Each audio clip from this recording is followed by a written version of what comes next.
I'll just mention a little bit of technical stuff. So if you need translation from English to Turkish, that will be provided this morning for all the presentations and the discussion. So you just have to go to the translation button here and choose Chinese. It's a little bit strange that you have to choose Chinese, but this is where the Turkish translation will take place. And in the afternoon, it will be the other way around. So the panelists will speak in Turkish then, and you can choose English for translation. But in terms of the workshop and what it's all about, what kind of topic and themes we will be discussing today, this will be presented to you by Dr. Ergün Özgür, who is actually the mastermind behind this workshop. And I hand over to her so that she can give you a brief introduction on what this workshop will be all about. And later on, we will go into the first presentations by our panelists. Please, Ergün, tell us a little bit about the theme of the workshop. Good morning, everybody. Welcome in a very warm day to our webinar on the fourth deportation of Abaza-Adyghe Circassian refugees from Syria in Abkhazia and Turkey. Carola already mentioned this Chinese translation, so I'm just passing by this one. So first of all, I want to start with the webinar's title about the fourth deportation. The first one was after 1864, when the ancestors of Abaza-Adyghe had been deported from their homelands, Abkhazia and the North Caucasus, after the end of the Russian Caucasian War, which was defeated by the Tsarist Russia. Some of them were resettled in the Balkans and some others in Anatolia under the control of the Ottoman Empire. The second deportation happened when the Ottomans lost the Balkans during 1877-1878 war, also known as the 93 War. Abazas and Adyges resettled in the Balkans have been sent to the Middle East, including today's Jordan, Israel, Iraq, and Syria. After the 6 Days War between Israel and Syria in 1967, Quneitra city and 14 villages out of 16 in Golan Heights were destroyed by the Israeli forces. Some of those Abaza-Adyghe diasporas who lived in Golan Heights had to resettle in Damascus and its suburbs and Jordan. Some others were accepted as immigrants after giving up their land rights and relocated to New Jersey, namely Patterson, in the USA, which was the third deportation. Until 2011, the Abaza-Adyghe diaspora lived in Damascus and its suburbs, and in Aleppo, Hama, Homs, Manbij or Munbij, Quneitra, and the two villages under the Syrian control. When the war started in 2011, they didn't want to take part in this war, which resulted in their being under the crossfire of all sides like the ISIS or Syrian military forces.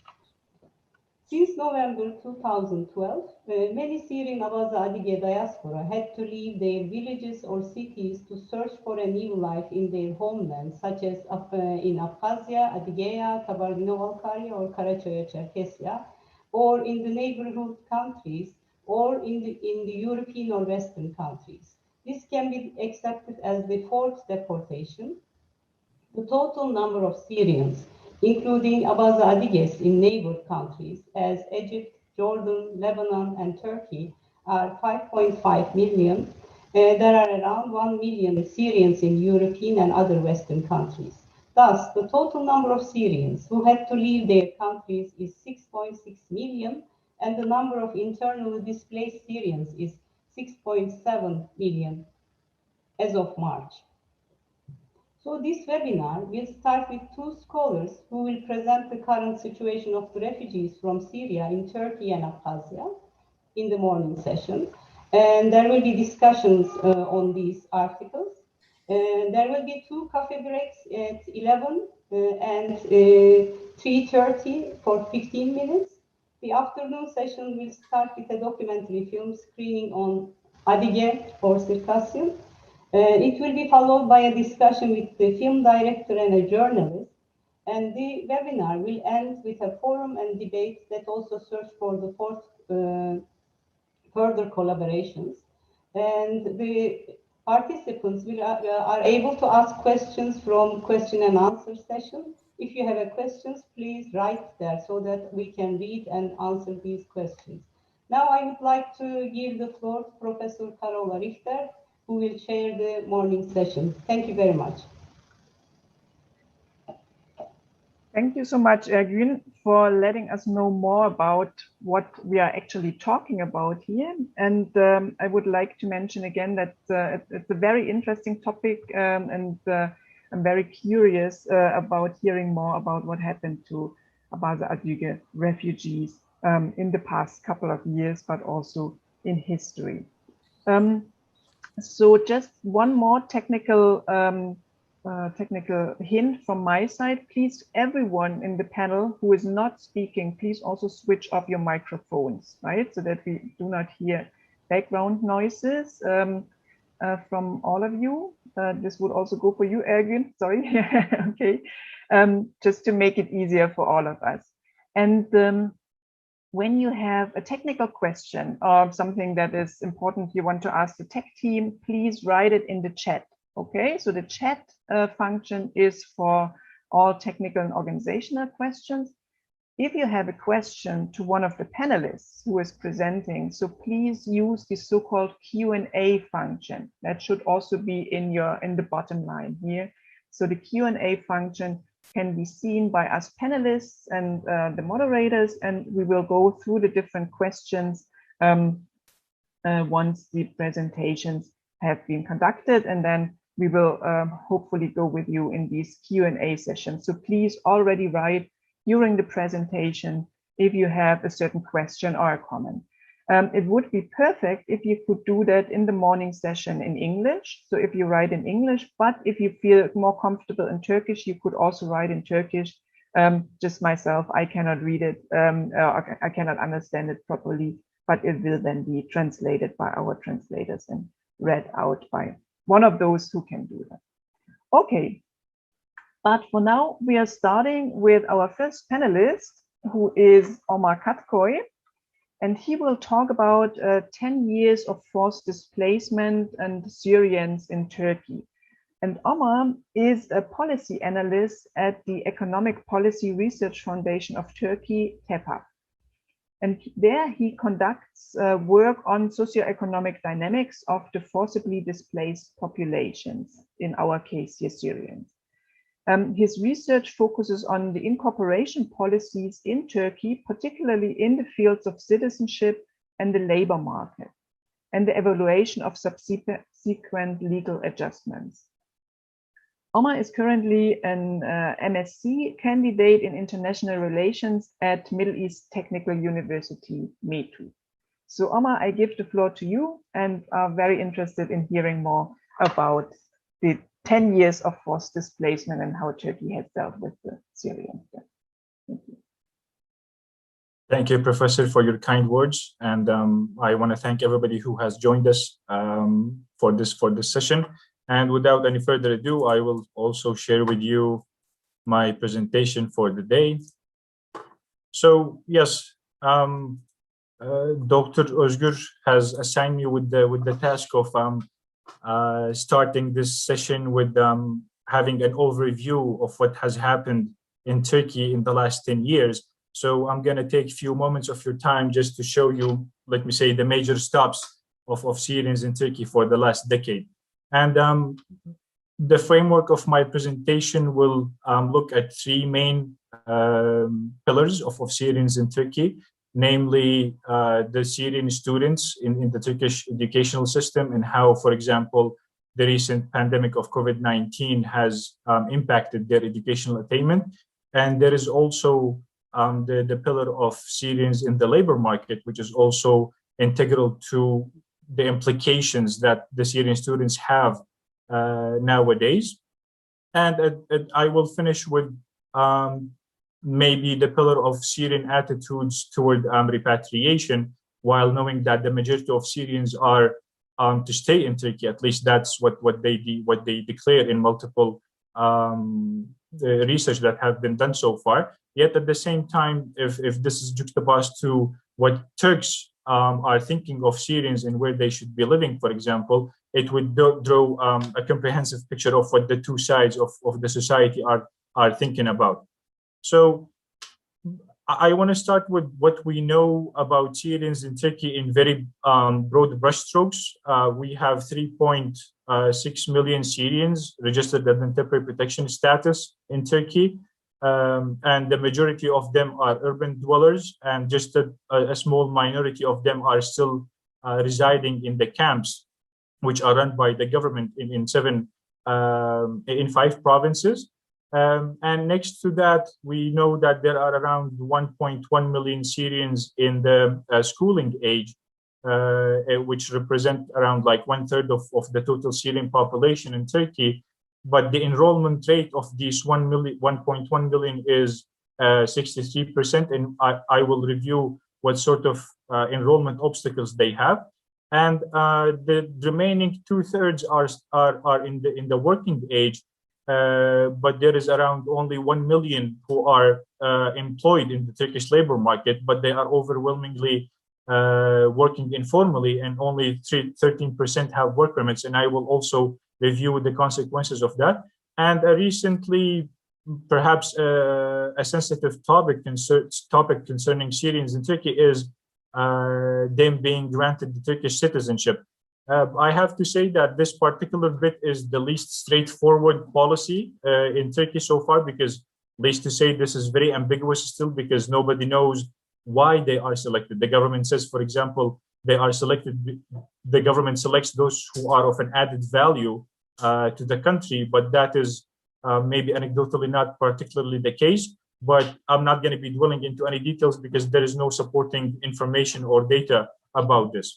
So if I am to start with where Syrians are living, as I said, 98% of them are urban dwellers. We can see that they are spread across Turkey. Yet again, we see, let me say, pockets of concentration, namely close to the Syrian border in the south and southeast of Turkey. And there is another concentration around Istanbul and Bursa, or Marmara region. And while maybe the first cluster of Syrians could be related to geographic proximity and selection after crossing to Turkey, the other concentration in the Marmara region could be greatly attributed to seeking job opportunities and job or employment opportunities, because Marmara region is overall is the economic engine of the country.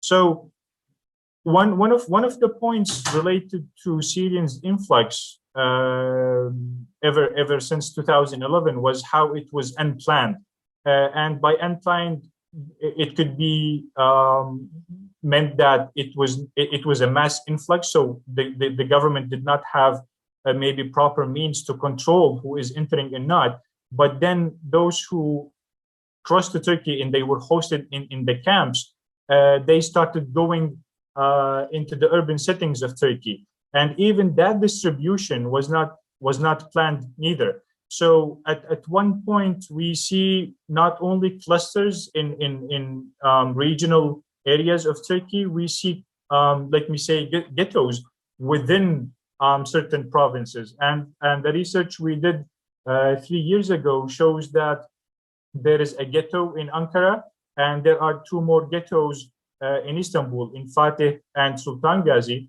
whereas in Sultanbeyli, for example, there is no such a thing, while it is considered to be one of Istanbul's poorest municipalities. And I think Sultanbeyli hosts around maybe 25 to 30,000 Syrians. On the left side of the table, you see what are the basic characteristics of a ghetto, and we extracted these from Chicago School of Sociology when they studied ghettos in the United States. And according to that school, once the 3 out of 5 indicators are ticked, then one could say that there's a ghetto. And according to these indicators, in Ankara province, in Fatih, Sultan Gazi, in Istanbul, there are Syrian ghettos, but there isn't one in Sultanbeyli. And if I wouldn't want to explain why there are ghettos as much as to explain why there isn't one in Sultanbeyli. Well, in 2 short sentences, the municipality has established let me say, a community center in 2014. And the cooperation between the community center and the municipality has worked on two main things. One, help Syrians or distribute Syrians equally across the municipality, not to have concentrated neighborhoods in that area. And at the same time, I think Istanbul, Sultanbeyli's biggest advantages is that they have a home developed registration system, and they know a full profile of everybody who lives in the municipality. And by that, I mean, they know the labor skills of the Syrians who are living there. They try to match them with employment opportunities. If they need skills development, they contact them or like put them in touch with vocational training centers. And if they are in need of humanitarian assistance, they also connect them with the relevant stakeholders. Now, from there, I wanna tap on the first pillar of my presentation, which is Syrian children or Syrian students in the Turkish educational system. And as we can see, since 2014-15, the academic year 2014-15, we have seen a steady increase in the number of enrolled Syrians in the Turkish educational system. However, as I said, there are around 1.1 million Syrians in the schooling age, but only 63% or maybe 700,000 approximately are registered in schools. This leaves around 400,000 out of schools. And when we look at why they are out of schools, we see that according to one bureaucrat, Turkish bureaucrat, the problem starts after the primary educational level, because according to him, there is a difficulty to keep Syrian students in secondary and high schools in Turkey because they drop out to support their families financially. So this is a great challenge, especially considering that the educational attainment or background of Syrians who came to Turkey overall is modest, to describe it in a most accurate way. And next to that, for example, there is also, from the Syrian parents' perspective, they also demand that, or they wish to have their children sent to maybe schools that have Arabic in their curricula, and that's why we see not a tendency, but like they prefer if they could send their children to Imam Hatip schools or like religious oriented somehow schools, because they have Arabic as a second and foreign language taught in these schools. And at the same time, they also, or because of that preference, another reason for that preference is having non-mixed classes from a gender perspective. I mean, they prefer to send their children to schools where there are only classes for girls and for boys. And maybe that's why to a certain point, it resonates for them to have them sent to these Imam Hatip schools, because there is the Arabic advantage to learn, and there is also this separation between genders. However, while this being the case before the pandemic and having some sort of dropouts, especially after the primary school, when the pandemic kicked in, we did recently, or we wrapped up a project about the implications of COVID-19 on not only Syrians, but also Afghans in Ankara. And we interviewed 50 households. 34 of them were Afghans, and the remaining number was Syrians. But 36 households with school-age children told us that their children could not have access to online education system that the Ministry of Education launched after the pandemic broke out in Turkey. And the reasons for which, as you can see, is not having access to internet, or having internet, for example, but lacking devices to access the online platform, or not having a TV at all, because the Ministry of National Education also was broadcasting classes on TV, but they didn't have, for example, TV classes to do so. Yet, in the last two segments, for example, or the last two groups of answers, they said that we have internet at home and we have the devices, but we didn't know, for example, that there is EBA, that is the online educational platform that was launched in Turkey, or if they knew about this online platform educational system platform, they didn't know how to connect to it. And if we are to interpret this in a different way, especially about the last two groups of participants, it shows that during the pandemic, a greater responsibility fell on the shoulders of the parents to follow up with the educational attainment of their children. And this also shows us that maybe the poor language skills of their parents stands to be a challenge during the pandemic to look after their children's educational attainment. And of course, when we talk about children in schools and those who are dropping out, then their parents has to be not doing so well, or like income-wise, they are not making enough income to keep their children at schools. And recent research has showed us that of the 2.2 million Syrians in the working age, around 1 million were part of the labor market, but only 700,000 were employed as wage workers, because there is another 100 to 130 or maybe 140,000 who are working as entrepreneurs or self-employed Syrians, and that's why I excluded them from this particular group. So the 700,000 Syrians who are working as wage workers, they do so informally, and they are concentrated in specific sectors. Now, why do maybe certain children drop out of schools to help their parents make ends meet, financially speaking? Because last year, the minimum official wage was 2,300 Turkish liras. And when we look at what is the minimum average wage of Syrians informally working in the Turkish labor market, it ranged between 15 to 1,800 Turkish liras. So the difference between the minimum wage and the wage they earn indicates that they are somehow in a dire financial conditions, and that's why they somehow seek financial support through their children's penetration to the labor market. Now, on the other end of the spectrum, if we are to say what are the implications of Syrians working informally at this number, the International Labor Organization estimates that if around 650,000 Syrians were to work formally, the social security services in Turkey could have made 7 billion Turkish liras in taxes as revenue.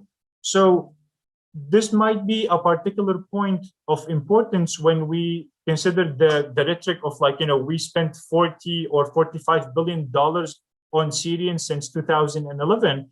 And this is the same case also in the US, for example, if we are to talk about a comparative context, because yes, like even Mexicans or Latins who go to the United States, for example, do so irregularly, and they start maybe working informally. But for the differences between the two legal umbrellas in the United States and in Turkey, there is contribution to be made by those who could work formally, and what hinders them to do so is, for example, the 10% quota or the ability only to work formally in the province of registration, for example. But at the same time, if we are to see a solid contribution, we need to maybe work more with stakeholders and policymakers to encourage Syrians to shift to a formal nature of employability. But that would take us to a whole different debate, which I'm not going to dwell into at this moment. And of course, as COVID-19 had certain implications on Syrian students in the educational system, it had also implications on those who are working in the labor market. A recent survey we did in May 2020, which included 3,000 participants, Turks and Syrians, has showed us that 2/3 of those who participated in the survey said that they were negatively affected by the economic implications of the pandemic.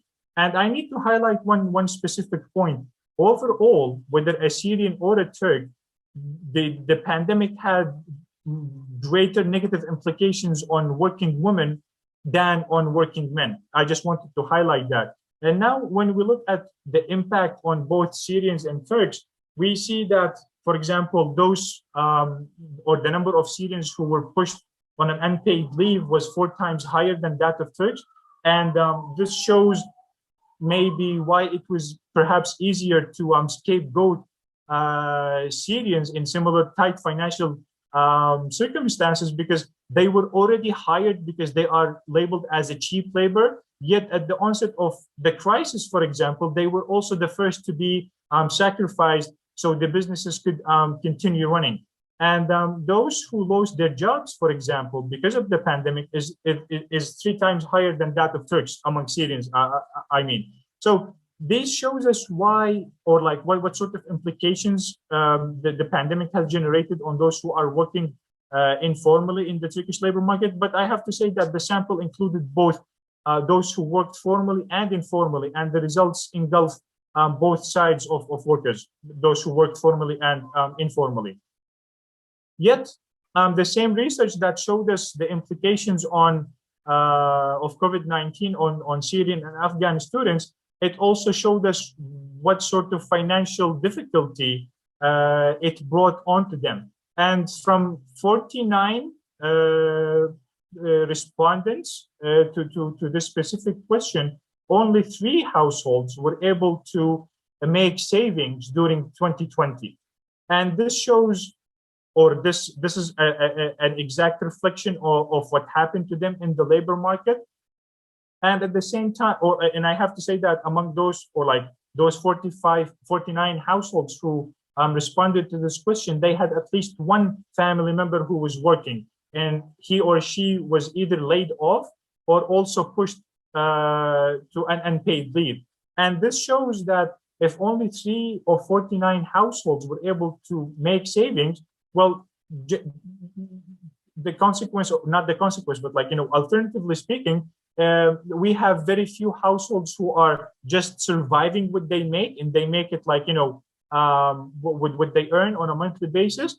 And the others, the one you see in red, the majority of those who have been affected by the pandemic are actually spending more than they earn. And some research shows us that while they are dependent on financial aid of like 150 Turkish liras per month, that is not enough to cover the expenses they have as a household. Yet at the same time, if we look at maybe another component of Syrians in the Turkish labor market, there are those 130 and 140,000 Syrians who are working in these companies. Now, the number of Syrian entrepreneurs who have been issued work permits does not match the number of companies established by them. As you can see, it's 9,300, because if you are a partner, if you have a partner, like both partners could have work permits. So depending on the number of the number of partners in any given business, the number of work permits could vary accordingly. However, of those 9,300 companies established by at least one Syrian partner since 2010 in Turkey, the seed capital invested by them to establish these companies is around 3.5 billion Turkish liras. And of course, because they are in the labor market, they were not exempt from the implications of COVID-19. And depending on the size of the firm, for example, the smaller the firm, the greater the negative impact was of COVID-19 on these businesses.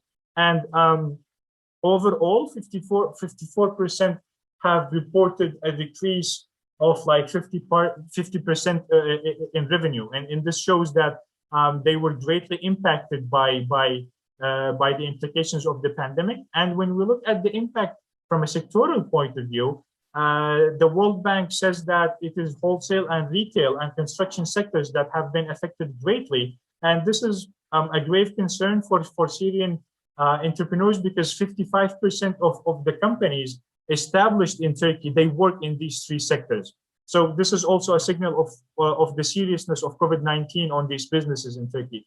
Yet at the same time, it's not only bad image or like bad contribution or like impact of COVID-19 on these businesses, because our research showed us that they are generating inclusive job opportunities. As you can see, our estimations suggest that the companies established by Syrians. They generate direct and indirect 250,000 job opportunities, and 67% of these job opportunities are or hire Syrians, for example. But it's a good portion of Turks that work in these companies as well. And not surprisingly, but the majority of Syrian entrepreneurs, they want to stay in Turkey even if the war stops at any given day in Syria. And when we ask them about these reasons, they mention two things. The Turkish business ecosystem is much better compared to the Syrian one, and they have a higher margin of profits compared to their activities when they were in Syria. And we've seen also that Syrian businesses tend to be more export-oriented than their Turkish counterparts. And I think this is could bear two interpretations. Positively, they are contributing to Turkish exports, which is something good. But negatively, it's also an indicator that they are not well integrated into the Turkish domestic market. And this maybe could be related to poor language skills, for example, not being aware of like certain maybe incentive schemes that are available for foreign investors. And when we look at the major obstacles they have in running their businesses, they named two main issues. One, access to banking services, because we've seen a great variety of banking policies and attitude towards Syrian entrepreneurs. We have banks that do not accept any Syrian entrepreneurs as customers. We have a bank that accepts Syrian entrepreneurs as customers, but this policy changes from one branch to another, interestingly or ironically. And the other thing is regulations related Syrians' employment, both as business owners and they have to get work permits, and they go through maybe a maze of bureaucracy. And at the same time, once they decide to hire Syrians, for example, I mentioned before, there is the 10% quota, for example, or they can only work formally in the province of registration. So these are the hints that they refer to. Yet, despite all of these conditions, both negative and positive, when we look at whether Syrians want to repatriate to Syria or not, 2019 survey showed us that 52% of Syrians do not think of repatriating, no matter what happens in Syria. And this means that from the 3.6 million Syrians, for example, there are around 1.8 million Syrians who are planning and willing to stay in Turkey. And this does not make the job of any government or policymakers or stakeholders easier, because there are going to be half of them. No, certainly not. But this is just like to say that the majority of Syrians want to stay. And if we look at the conditional conditions they attach to their repatriation, like I would return if the war ends and the political administration changes, it changed, or like it dropped down from 60% to 30%. And these are all in all other, including all other indicators, it shows us that it's a fact that Syrians are in Turkey to stay. So while Syrians want to stay, for example, what are Turks saying about where they should live? These are the results of a recent survey of perceptions about Syrians that was only conducted in Istanbul, but it covered all the districts of Istanbul. And it shows, for example, one of maybe the surprising findings, though a certain partisan group of those who are affiliated with the EU party, for example, say that Syrians should go back to their country relevant to their safety there. So there is this maybe radical understanding of, or like, unhappiness of having Syrians, they should go back. And this is something that could be spread across the political spectrum. It's not that only, for example, AK Party supporters who are show more acceptance towards Syrians. This has changed since 2016 or 17 onward, and as you can see by yourself, this is prevalent among all party members. And at the same time, next to where they should live, for example, there is overall perception of Syrians. And the main point here is that across the political spectrum in Turkey, Turks look at Syrians as a threat of multiple levels, or a threat at multiple levels. Economically speaking, socially speaking, culturally speaking, demographically speaking, and even politically speaking, by saying that Syrians influence, for example, election results by voting, thinking that all Syrians are eligible to vote, which is not the case. And this is why at the beginning I said that of those 150,000 Syrians who have been naturalized, only half of them are above 18 and hence are eligible to vote. I will stop here at this point, and I would like to thank you for your time, and I will go back to you, Professor Carola. Thank you. Thank you, Omar Kadkoy. This was really, really interesting to hear, and thank you for sharing with us the results of such an amazing study. I didn't see any questions in the Q&A function yet, but I again would like to ask you to write your question if you're a participant who cannot, talk in this webinar, because this is the technical setting here. So please write down your question to Omar so that we can read it out and have it answered then.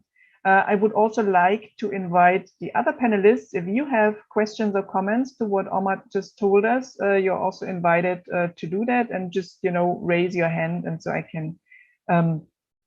can check on this. But if there are no immediate questions at the moment, I have some myself, and maybe I can ask them to you, Omar.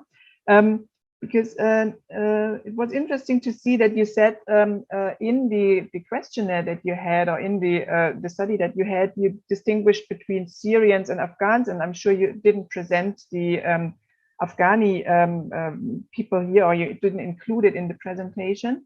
But I was wondering first, how do probably Syrians can be distinguished from Afghani refugees in Turkey? And when it comes to the Syrian refugees, I mean, in Syria, we have so many different, let's say, sectarian groups with different ethnic or religious backgrounds. So we know that they're also forming networks in Syria within their communities. So within the Syrian community, did you somehow realize that there are differences between different sectarian groups? I mean, later on we will hear about more about the group of the Adyge, so the ones with Circassian background. But are there any other things that you saw in the study, or that you came across? The studies that I have conducted or been part to so far, we did not tap into this particular let me say subject, but there have been a number of research done on that particular issue, and particularly focusing on Kurds from Syria who came after 2011. And just recalling one recent research that I've done, it showed that even Kurds who came from Syria, for example, and said they settled down in Istanbul and they started working, or like starting doing what they can to get back on their feet. Kurds in Istanbul from Turkey, they had a similar negative perception to them as well. Why? Because they said that they have escaped, and this is also relevant to what the overall Turkish perception is about Syrians. Kurdish Turks who were in Istanbul, they said that to Kurdish Syrians who are in the same province, they not blame them, but like they had a negative perception about them, saying that they fled the territory where they were living and they just escaped and came to Turkey. So there was maybe an inferior view of them, and it doesn't fall far away at all from like the overall perception of Turks about Syrians in the country, because they are also looked upon as those who are maybe quote unquote cowards, and they fled war and they did not defend their country. But this also, while there is this maybe nationalistic view, but it shows us at the same time there is no full awareness of what is the nature of the war that has been going on in Syria. I'm not going to dwell into that, but just to try to give you like maybe a brief answer to your question, Professor. Okay, thank you, Omar. There is another question in the Q&A here. I just read it out. It's from Lala Yelchin Hekman. Is there any research on Turkish citizen brokers who mediate for the Syrian entrepreneurs? Yes, and if you can visit, for example, our website and look at the study that we did about Syrian entrepreneurs, there is one part that talks about not citizens acting as brokers per se, but actually Syrian entrepreneurs, because of poor language skills and because they find it a little difficult to navigate bureaucracy, what they do is they partner with Turkish maybe entrepreneurs, or maybe a regular, let me say, citizen broker, as was suggested, and the responsibility of that partner, the Turkish partner, is just to handle the bureaucracy related responsibilities or bureaucracy chores, and to handle, for example, the accounting related issues with the accounting or with the accounting, because it's every legally established firm should have assigned accountant to it, and to handle the similar tasks. But having citizen brokers in that particular form, I haven't come across something like that so far, but it doesn't mean that it doesn't exist. That's very interesting. I was wondering whether you can tell a little bit more about who actually takes care of, or who actually works with Syrian refugees in Turkey. Because what you talked about now, it seems to me that the private sector, so the market sector, has been very interested in working with Syrian refugees, either as cheap workers or as partners as entrepreneur sector. So, but what about civil society organizations? What about the Turkish state? Are there any? Where are the let's say most helpful structures to support Syrian refugees to be found? I suppose that a similar involvement of the government bodies and NGOs and members of the civil society is present across not only the humanitarian sector, but also in vocational training, for example, language building skills, and even how to have not orientation, but they raise awareness of Syrians about their legal rights and what they are entitled to. But then again, these are more like, at least from the NGO level, they are more at the micro level. So while maybe in Istanbul, for example, or in Gaziantep, you have maybe a greater involvement of NGOs, considering the greater number of Syrians in these two provinces, maybe a province in around or in the region of the Black Sea may not have maybe a similar scale of engagement because of the less numbers of Syrians. But when you have less NGO involvement, for example, in any given province, it doesn't mean that the government is not there.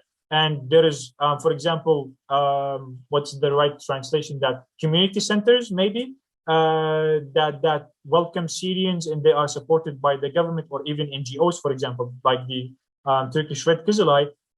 They offer psychological support. They offer craft building skills. They offer, as I said, once again, language training. And at the same time, for example, or like relevant to this, the Turkish Red Crescent during the pandemic said that they witnessed a backward shift among Syrians from development-related demand, whether about skills or like about what are our rights and what we are entitled to asking basic humanitarian aid because of the pandemic and the implications that I showed on the labor market and those who are involved there. But then at the same time, when it comes to NGOs engagement, there are overarching NGOs that look after all of these domains that I mentioned. And yet there are like specific NGOs working with specific groups of Syrians and even Afghans, because we have women empowering NGOs, both Turks and Syrian,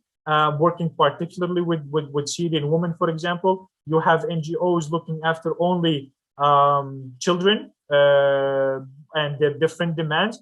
And at the same time, there are also special NGOs working particularly and only, for example, with vocational training, for example. So they are there to wrap up. And I think they have a presence across Turkey, as I said. But then again, like, you know, it depends on like what interests you into these activities that could lead you like to finding more maybe impact and involvement about these members of the civil society. Okay, thank you, Omar, for this very interesting answer. There is another question in our Q&A session. How come there are workers in agriculture from the Syrian community, when 98% of Syrians in Turkey are actually living in urban areas? Are they going to villages for this work from the urban settlement areas, or how can this be? When we say urban areas, it doesn't mean particularly that it may not be it may not have an agricultural sector in that specific location. And if we look at, for example, Şanlıurfa, it hosts around like maybe 500,000 Syrians so far, and the backbone of Şanlıurfa's economy is based on agriculture, for example. So when I say that they are based in urban settings, the urban-rural distinction, that it should not be understood as that sharp to say that if you are in an urban setting that you will only have buildings surrounding you and you are only working in services sector, for example. It depends on maybe the location of this province. And this is why I said the cluster of Syrians next to the Syrian border, for example, where almost 1/3 of overall Syrians live there. Like we have Adana, we have Hatay, we have Kilis, we have Şanlıurfa, for example, and Diyarbakır. And in these provinces, the agricultural sector has a great part in the economic composition of these provinces. So naturally speaking, Syrians would be working there, because when we look at the areas they came from in Syria, for example, it greatly resembles those areas or locations they are living in Turkey. And this is why, for example, many, let me say, stakeholders, whether the private sector or even recently the government, they have started shifting toward agricultural cooperatives, because they are seeing a certain level of skills in agriculture among Syrians, and they are trying to build upon that to see how they can benefit from the skill set of Syrians in that specific sector. Interesting. Are there more questions also among the panelists? If so, just let me know. Otherwise, I'm continuing with answering with asking a little bit. I was very amazed. It was really kind of interesting to see in the end when you presented about the perception of the Turkish society. What kind of perception the Turkish society has with regards to the refugees, and that some of them even want to deport them right away to Syria. Can you say a little bit more about the conflict lines between Syrian refugees in Turkey and the Turkish population? So is it because of Syrian refugees seem to be very cheap workers, and so people think of that they are stealing their working places, or that the economy is being, affected because of Syrian refugees? What are the main lines of conflict here between the Turkish citizens and the refugees? Well, first and foremost, this, I think, finds roots in how the government tried, or not tried, labeled the arrival of Syrians in the early years, because between 2011 until 2014, there was no legal status governing Syrians in Turkey. And during these years, they were labeled as guests, or our sisters and brothers in religion. So these connotations automatically resonate to say the following: if they are guests, it means that they will go back. And if they are brothers and sisters, and we are hosting them from a religious perspective, dwelling on, like, some long centuries ago, sort of a similar movement from like Mecca to Medina, for example, it also showed us that they returned to where they came from. So in either way, this government rhetoric resonated with Turks across the spectrum. I'm not saying that there was no resistance to that. Because there are groups of Turks from the onset said that they should be in camps, Syrians who are coming to Turkey, and they should go back the minute things settle down. So in either way, it was injected in the minds of Turks that this is something temporal and it will not last for long. But then in 2014, the legal status kicked in of temporary protection. And slowly in 2015, the government realized that, well, okay, the war is not going to end as soon as we anticipated it to be. And this is when Syrians became more active in the labor market.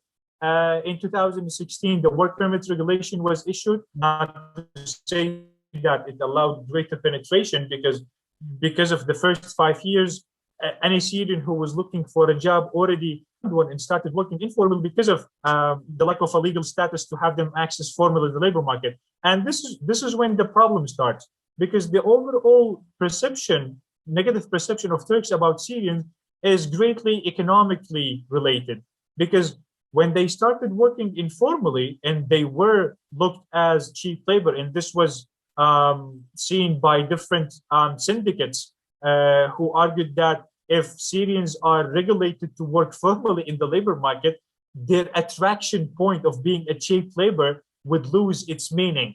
So the ramifications of that, while it was maybe advantageous to employers being hiring cheap labor, of those in competition with Syrians, for example, they started feeling that, well, okay, while I was taking, for example, 2,000 Turkish liras, now a Syrian comes in and gets like 1,500 Turkish liras. So does this necessarily mean that there is a direct displacement? Yes, but economists who dwelled into that showed that the displacement, or the level of displacement that happened in the labor market because of Syrians' influx, is small enough to be statistically neglected. So, but yet at the same time, this has become a pre-built image, or idea in the minds of Turks. And when we look at how, or when the economy of Turkey started actually taking a hit, especially after 2017, mid-2017, the overall economy worsened. Those who were hired as cheap labor became more exploited. And now the perception is that they are taking our jobs. And if we look at the entrepreneurial side of Syrians in the labor market, for example, the government argued at the beginning that if they are opening jobs, let it be so they can make an income for themselves. And they turned a blind eye to the nature of that open business, whether legally or illegally. And this is why, for example, also business owners, not only factories, but like a simple shop owner, a Turkish one, would say that they are causing unbalanced competition with us because they are unregistered, they do not pay taxes, and they sell everything in a cheaper way. Naturally, rightfully so, that is the case. But at the same time, it doesn't mean that there isn't a room to make things better. And I will end with one example. After the second round of re-elections in Istanbul in 2019, to tackle this issue, and that how Istanbulites are unhappy economically with those Syrians who are taking away the jobs of Turks in that province, the government launched a campaign to regularize Syrians' employment.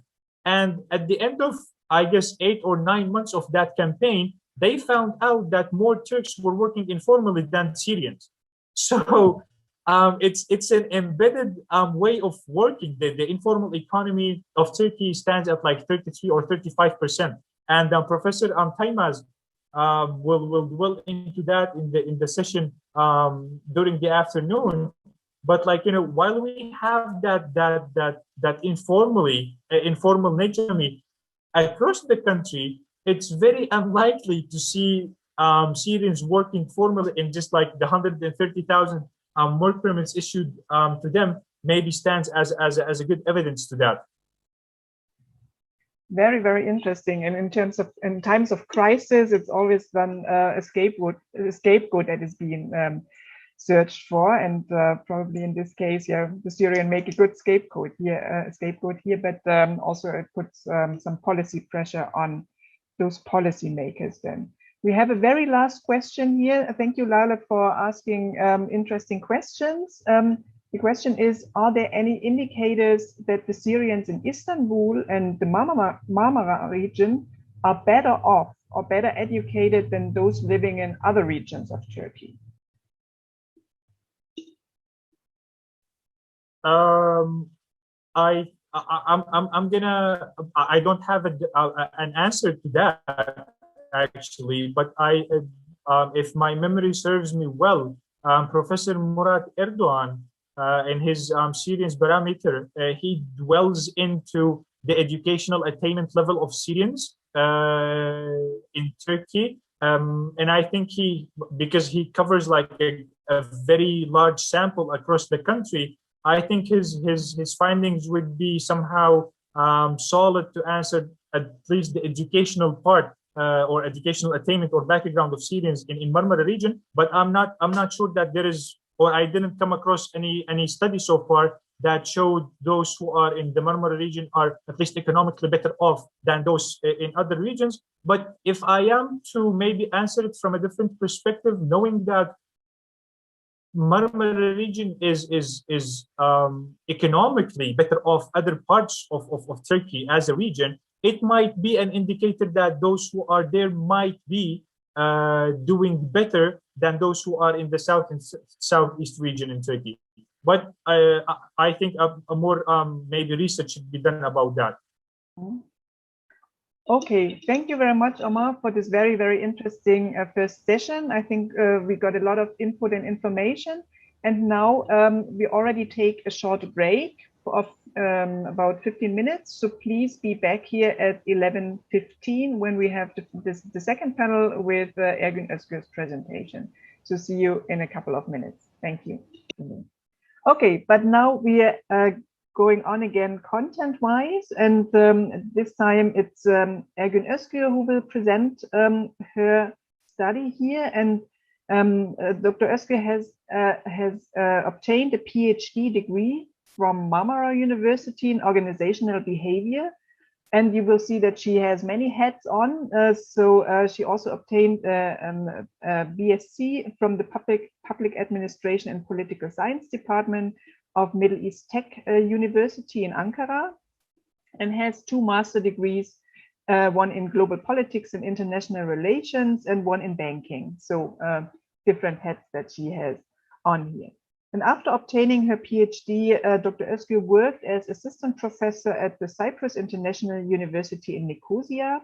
Then she was visiting professor at the Université Catholique de Louvain in Belgium.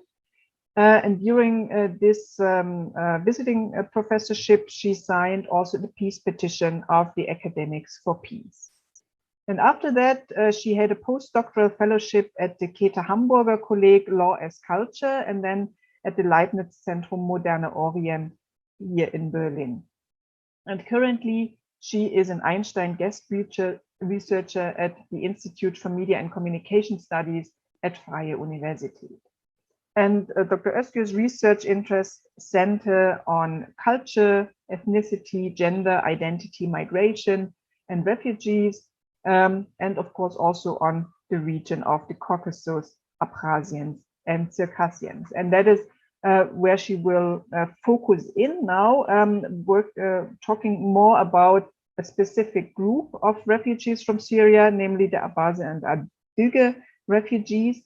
But she also largens our perspective a little bit, because she's talking about the challenges and opportunities for them in Turkey, but also in Abkhazia. So please, Ergün, go ahead, the floor is yours. Thank you very much, Carola. I will share also my file to start my presentation. Then I will select this one. Yeah.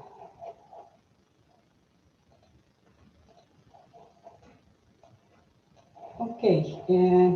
So my title is The Forced Deportation of Abaza-Adyghe Refugees from Syria, Challenges and Opportunities in Abkhazia and Turkey. Since the war in Syria started in 2011, many Syrian citizens from several ethnic and religious backgrounds, including Abhaza-Adyghe diaspora, had to flee and search for a refuge in the neighbor countries and their historical homelands, Abkhazia and the North Caucasian countries, or in the European or some Western countries. This was the fourth deportation. In this research, I will use both Abaza-Adyghe and Circassian simultaneously because of the common usage in diaspora for the both. The estimated total population of Abaza-Adyghe diaspora in Syria before the war was mentioned as 90 to 100,000. However, some interlocutors stated that this is an excessive number.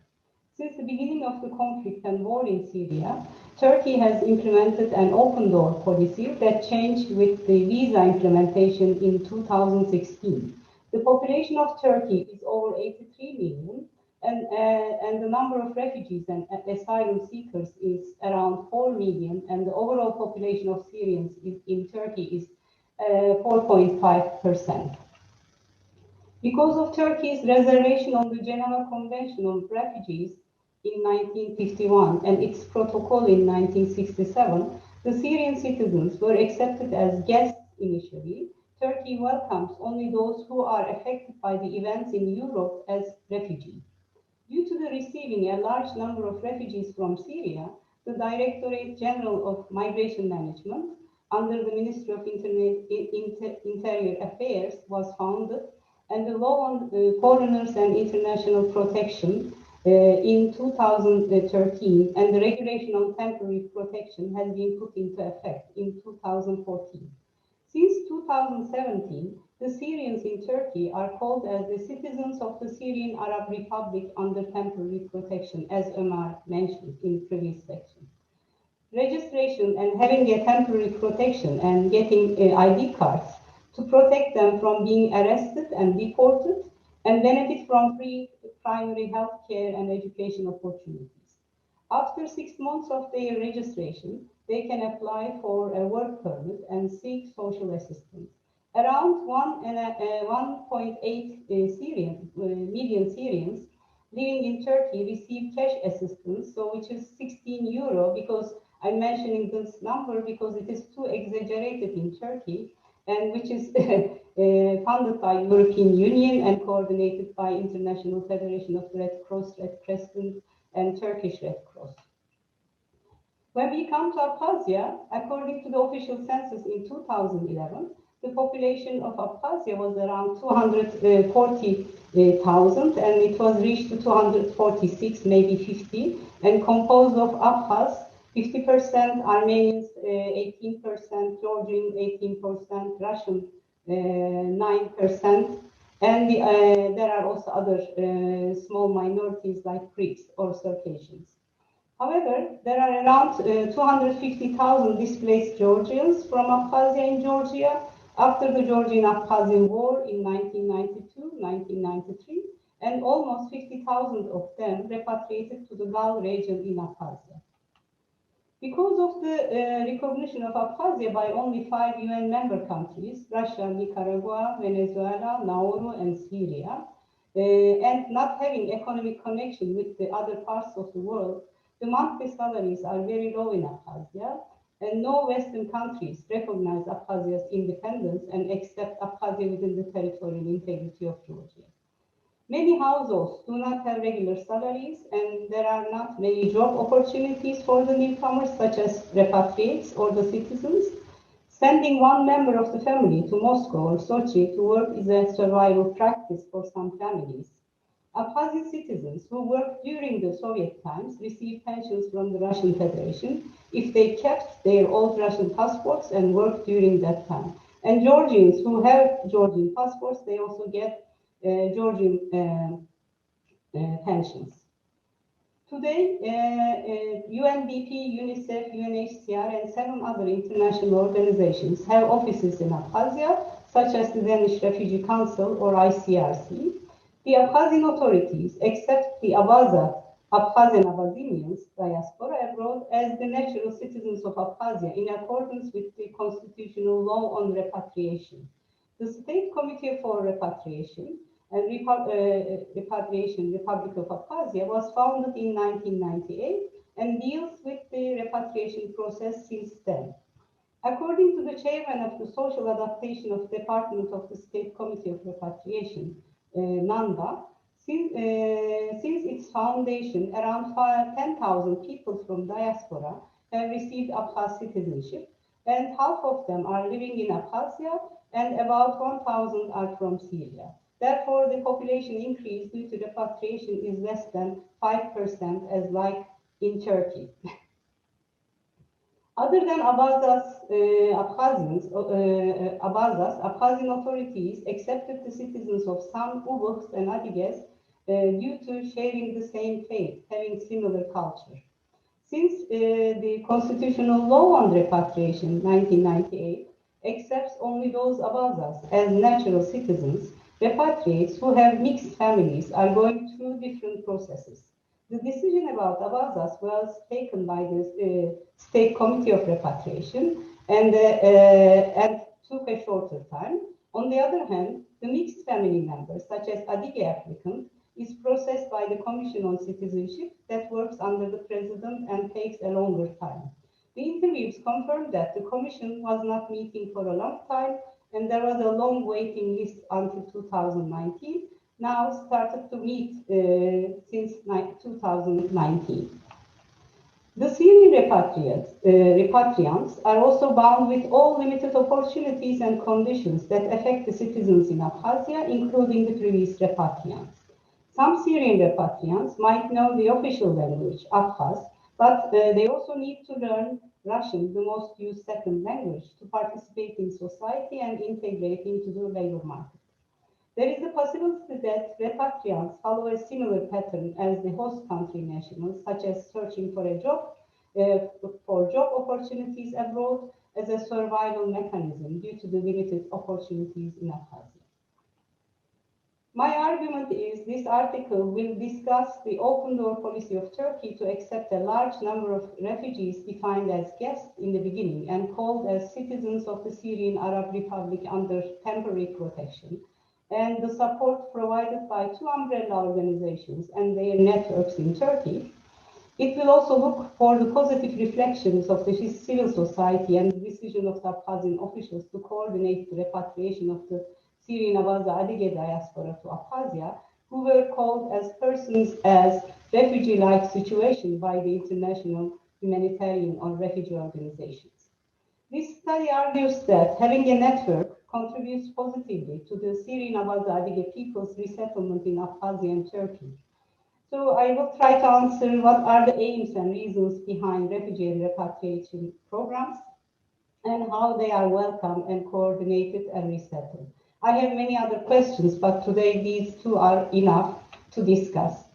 The method. This research looks for the refugee and repatriate welcome programs and resettlement process. For this, the literature and media needs were checked for, and online structured interviews were conducted due to the pandemic situation. A total of 41 interviews were conducted, 28 in Turkey, 14 in Abkhazia between 4th February and May. And in Turkey, only 27 interviews were evaluated, and 20 of them were from CAFET related contacts. 7 are generally the current and 2 project previous chairs, project coordinators, lawyers, and members. 7 from the CAFET Syrian Crisis Committee, who are involved in Syrian refugees, Göksun, Hatay, Maraş, Reyhanlı, Mersin, and also Istanbul. And 6 from CAFET Syrian Crisis Committee, and 1 from the Birleşik Abkhazia-Derneği, United Caucasus Association. And these are the sorry, just a quick reminder from the translator, please be slow so that they can follow. Okay, please be slow. Okay. Thank you. Slowly. So in Turkey, and I'm continuing with Turkey, then the 3 from the World Circassian Solidarity Committee in Istanbul, and this group has an attachment with the Federation of the Circassian Associations of Turkey, and represent 13 associations. It is called Çerkesler. 3 interviews and many news on media have been benefited. The second interview lasts 330 minutes with cafe and lunch breaks. And 2 senior responsible from the Directorate General of Migration Management, one excluded because he didn't give information, a policy analyst and Syrian Circassian refugee woman who helps to others for their bureaucratic issues. In Abkhazia, 14 interviews, 2 in Turkish, 1 in English with Russian translation, 2 written Russian with English translation, and 9 in English. So we are using many languages in our research. The average duration of interviews was 80.9 minutes. That changed from 47 to 120 minutes. And 3 officials, 2 from Ministry of Foreign Affairs, 1 from the State Committee of Repatriation, 3 journalists, and 3 international organizations, 2 local NGO representatives working at cash assistance program, and 3 local NGO dealing with humanitarian issues. So when we come to the analysis, what are the aims and reasons behind refugee and repatriation programs and how they were welcomed, coordinated, and resettled? After the war in Syria, other than the state, many Abaza-Adyghe organizations, their representatives, and some volunteers were actively involved in the welcoming and resettlement process of Syrian Abaza-Adyghe refugees in Turkey. In Abkhazia, it was started as a civil society response and actively coordinated by the State Committee of Repatriation and Ministry of Foreign Affairs. In Turkey, the activities of 2 umbrella organizations will be mentioned, which implemented different methods to welcome and resettle the Syrian Abaza-Adyghe people.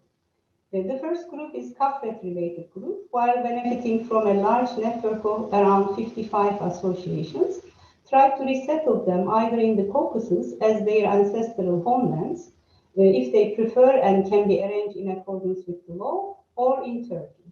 They mentioned that they didn't support their resettlement in the camps and arranged the resettlement of those who are in camps in other places with the support of their network. Because they mentioned that they were not happy with the conditions in the camps in general, and they had the ability to provide better conditions compared to the camps at that time. There were both financial and material support, such as accommodation, equipment, or food, that comes from the community and business people who are trying to help them in finding jobs.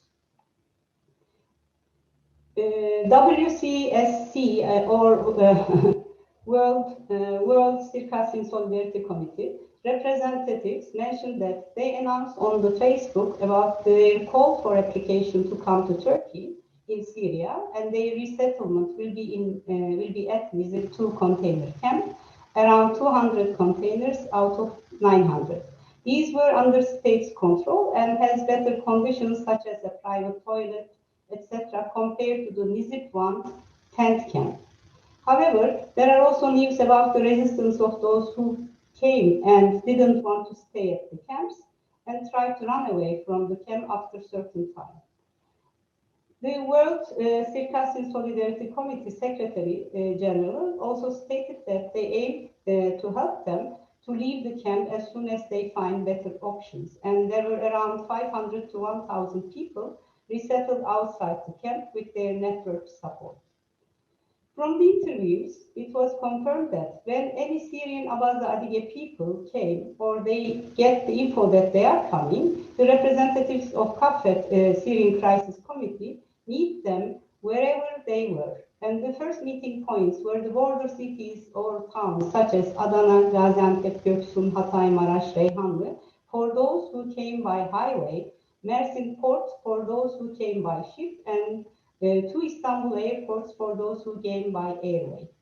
The members of CAFRET Syrian Crisis Committee either find a way to resettle them in their cities or towns, or support them to go to other cities where there are opportunities like free accommodation, the second or summer houses, houses in the villages, or support for the rent and heating, electricity, water, or food supplies.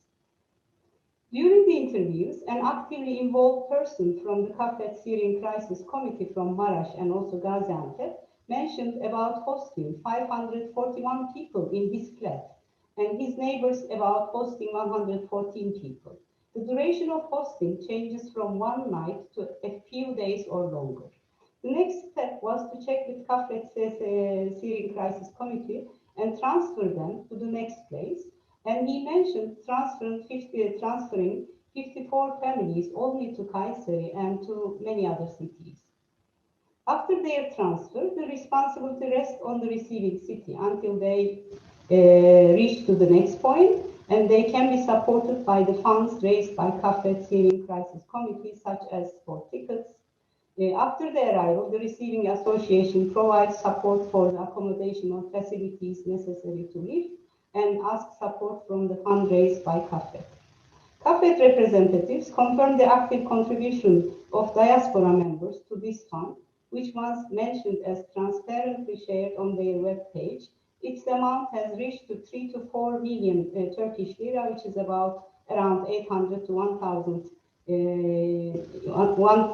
1 million USD, together with the material support. The total number of people from Syria coordinated by Kafet network mentioned as 4,260 in 2019. Only 3 persons concerning the World Circassian Solidarity Committee Istanbul has been interviewed. Due to that, several news took place on media were benefited. They organized resettlement of Syrian Abaza-Adyghe peoples in the Nizip 2 container camp, 200 containers out of 900. They involved in announcing from Facebook about bringing Syrian Abkhazia-Turkey people. They supported their transfer from Syria to Beirut by highway, Beirut to Gaziantep by arranged flights, and then buses to Nizip container camp. During the interview in April 2021, the General Secretary of World Circassian Solidarity Committee stated that they arranged 4 different flights, and there were also people who came either before or after they supported them also. He mentioned that the empty places of those who left the Nizip 2 container camp were refused by newcomers, and the total number has reached to 3,000 to 4,000 people. There were also around 500 to 1,000 people outside who received support from their network. From the interviews and the news on media, the close collaboration of World Circassian Solidarity Committee with state officials can be read, such as in April 2016, Nizip 2 container camp, where the Abhaza-Adyghe people stays, has been visited by the European officials, including the Chancellor Merkel. The children giving flowers to Miss Merkel were wearing the Circassian dance costumes, or the wife of the Circassian headman of the camp made a speech. However, it is difficult to confirm the numbers of Syrian Abhaza-Adyghe people stayed in Nizip 2 container camp. At first, 4 flights were organized by World Circassian Solidarity Committee, and the total number was set to be 700 in the camp and 1,400 outside in 2016. Secondly, Turkey started visa implementation to Syrian refugees after 2016. They which restricted the bringing of a large group of people by legal ways. Only people with special treatment and family unifications were allowed to come. Thirdly, the official statistics do not show how many people stayed at this part of Nizip 2 camp, and the latest numbers for the whole population stayed at both camps was mentioned 14,500. Nizip 1 tent camp is bigger, it is around 10,000, and Nizip 2 container camp is 900 containers, is around 5,000 people. So non-existence of official information on the ethnic identity of the people who stayed at any camp is another obstacle. So as a summary, in Turkey, Kafet has a more widespread network, 55 associations actively involved in the resettlement process of Syrian Abhaza-Adyghe people all around Turkey, and they also coordinated around 2,000 to 2,500 people's return to the Caucasus. They mentioned their expectation for more people's return to the Caucasus, but this couldn't be realized. And although there is a law on compatriots in Russia since 1999, They benefited around 800 to 1,000 million USD that come from the volunteers, members to support Syrian Abaza-Adyghe people. It was also mentioned that 130 Circassians who resettled in Egypt container camp appealed to return to their homelands by the Secretary General of the World Circassian Solidarity Committee. They will contact with the Russian authorities and to follow up that process. It was confirmed during the interview that the Russian officials are not very volunteer to accept many applications. So both umbrella organizations seem to support them for proper documents given to the state, get ID cards, free health services, registration, and later on when they apply for citizenship. They both benefited from the funds and opportunities provided by their network to support the Syrian Abaza-Adyghe people. World Circassian Solidarity Committee seems to have more official support that helped them to organize 4 flights. They mentioned that their expenditures were around 400,000 USD. Still, their activities are more limited with those who stayed at the camps, and their financial responsibility seems to end after they resettled in the camps. So they also mentioned supporting around 500 to 1,000 people outside the camp. So when we come to Abkhazia, in December 2011, the Ministry of Foreign Affairs of the Republic of Abkhazia issued a statement about their concern with respect to the continuing war and Abaza diaspora living in Syria. The authorities from the Ministry of Foreign Affairs Abkhazia, the head of the Middle East Department and the president of the State Committee for Repatriation of the Republic of Abkhazia, contacted with the Abaza-Adyghe diaspora in Syria. Other than the officials, NGO representatives have mentioned that there is the active involvement of civil society members who requested from the officials to support the repatriation of Syrian Abaza-Adyghe diaspora to Abkhazia. In 2 visits to Syria in August and September 2012, surveys were conducted among Abaza-Adyghe diaspora to learn their intention to repatriate to Abkhazia, and the hotline in the consular service in the Russian embassy in Syria has been opened to simplify Russian transit visa application. In the end, 522 Abaza-Adyghe diaspora members have been repatriated to Abkhazia with 2 chartered flights from Beirut to Sochi in 2013. They were transferred by buses to Sukhum and stayed at a hotel, Ayta, previously used by the UN observers, and in some houses, all their transfer expenses covered by the Abkhazian authorities. Many people from Abkhazia went to the airport to meet, and those who couldn't go to the airport met them in front of the Ayta hotel. Later on, they have been resettled in Girish region, as in Majara, Aguzera, or Duranda. Some of them were resettled in Gudauta and Sukhum cities, and also from Sandrich village to Karchal city. They either built new houses or repaired the old houses that were allocated to repatriants. 40 apartments were built in Mayak and 54 apartments in Aguzera, closer to Sukhum city, some in Gudauta. In 2018, the keys of 48 flats were delivered to the repatriants, and the later number was mentioned as 52 in 2021. It was mentioned that only usage rights of these flats, not their ownership, were given to the repatriants. Those repatriants who were not given apartments were supported to rent other apartments with monthly installments given to the family of around 8 to 10,000 rubles. The current number of families whose rent prices were supported is 36, and another 16 families are waiting on the list. The number of Syrian repatriates has reached to 800 to 1,000 during time. Later on, this number has decreased. During the interviews with officials and DRC, Danish Refugee Council's responsible journalists, it was confirmed that there are 125 families, which made up 443 people. It was understood from the interviews that Abkhazian authorities made an exception for Syrian Abaza-Adyghe repatriants having mixed families to pass through the easier way in order not to separate the war-torn families. Other than 10-20 cases, Most of them became the citizens of Abkhazia now. They might benefit from the given rights for 5 years, and these, as a repatriant, these include access to the free education, medical care services, free training in the Abkhaz language, payment of social assistance funds, and payment of 50% of total amount of tuition fees for repatriates in the universities. On the other hand, there is the active involvement of international humanitarian and refugee organizations such as UNHCR or the DRC, Danish Refugee Council, UNDP, UNICEF, and later on NGOs such as CHP, Center for Humanitarian Programs, govern the cash support program for the most vulnerable people on behalf of UNHCR in Abkhazia since 2021. This contributed to the success of this last repatriation process.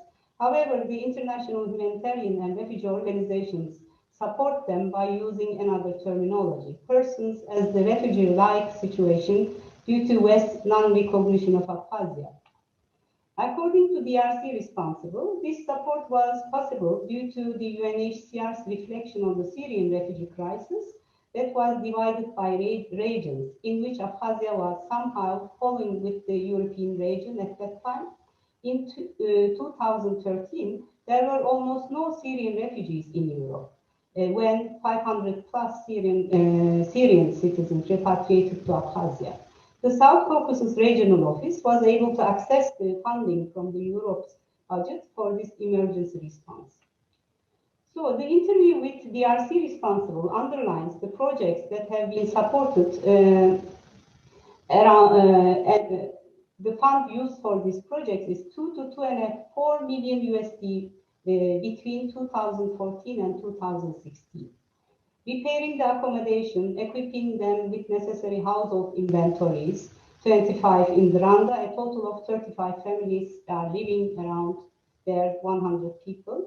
Providing also necessary inventories for the houses repaired by the State Committee of Repatriation in Adıgelerin and a few in Gudalta, supporting already opened businesses around Sukhum. 2 joint projects, for example, greenhouse projects, T-Work, training and supporting some of the repatriates for their startup businesses. It is 11, and arranging workshops for farmers on well-being, opening Abkhazian Russian courses, language courses, and supporting students to conduct internship for those entering into the university to their exposure to the labor market and language skills. They also launched a work placement team for around 30-40 people and continues with 20 people. And the DRC pays their salaries gradually. They supported SMEs, small and medium-sized enterprises.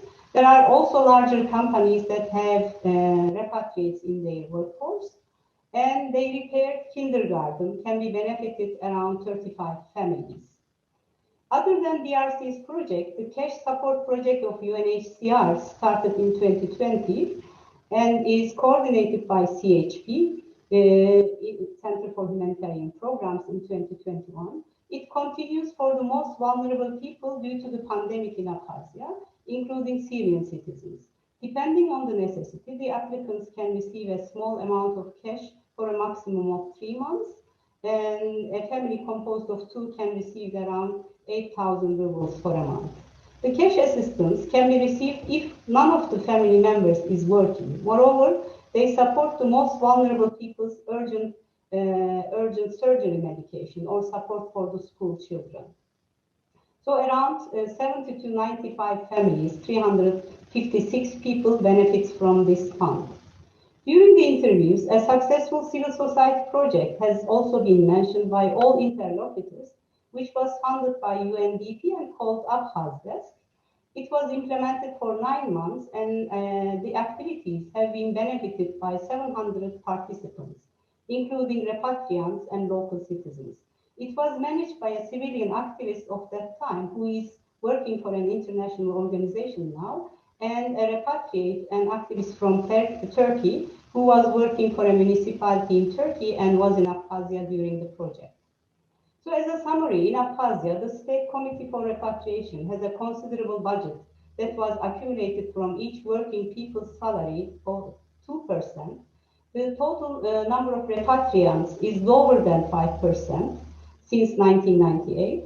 It cannot be said that there is a successful repatriation process in Abkhazia. On the other hand, the last repatriation process is successful because after the war started in Syria, the community support and planned and diligent efforts by the authorities made it possible. Later on, decent financial support by the international humanitarian organizations due to the non-existence of Syrian refugees in the European countries at that time in 2013 contributed to its success and made the Syrian Abaza-Adyghe people's life in Abkhazia easier. On the other hand, there is the necessity to have a repatriation plan by the State Committee of Repatriation. This necessitates both preparation of the resources and transparent management of the funds, with their yearly published reports showing all resources and expenditures that are open to public. The State Committee of Repatriation may also collaborate with local NGOs in their projects that contribute to the participation of repatriates within the local community for a better future. The continuation of international support will help to decrease the vulnerability of people and contribute to the capacity building of the local NGOs. From now on, it might be helpful to invest in more humanitarian and community participation projects of the local NGOs that might be supported by the international humanitarian organizations for repatriates or persons as the refugee-like situation by the international humanitarian organizations. Thank you very much. So for the time being, it is my presentation. If you have any questions, I'm ready to answer them. Yeah, thank you, Ergün. Thank you very much for these very detailed insights into how Abkhazia and also Turkey is dealing with the Circassian refugees. So we have already two questions here in the Q&A, and the first one goes for Abkhazia by Felix Schmidtke. So you mentioned in the beginning that there were 10,000 people who received an Abkhazian passport since 1998. But are they all repatriants, or did many just get the passport to have a backup in case the situation in Syria gets worse, but they actually stayed outside Abkhazia? Actually, it is the declaration of the alias number, so I took it from news. But for Syrian refugees, we can say that 1,000 Syrians went repatriated to Abkhazia, and only around 433 are living now. So it means that they get citizenship and they are not living in Abkhazia because of the conditions. They couldn't find job, and they couldn't, or they found better alternatives abroad. And for 10,000, also the diaspora abroad, they apply for Abkhazian citizen, they stay for a while, and after that they don't. So they get the citizenship and they don't live in Abkhazia. So 5,000 of them are living in Abkhazia for the time being. Okay, thank you. And the other question from Lale Yelchin Hekman goes to the Turkish case and the umbrella organizations you talked about. And she's asking, how did the umbrella organizations finance the help for those Abaza communities, those who are arriving to Turkey or traveling on to Abkhazia? And she also asked a question, to what degree has kinship played a role in the networks of help? And this would also be a question from my side. So, because you mentioned that networks, of course, help a lot, but on what basis are actually these networks who help the arriving Circassian Syrians?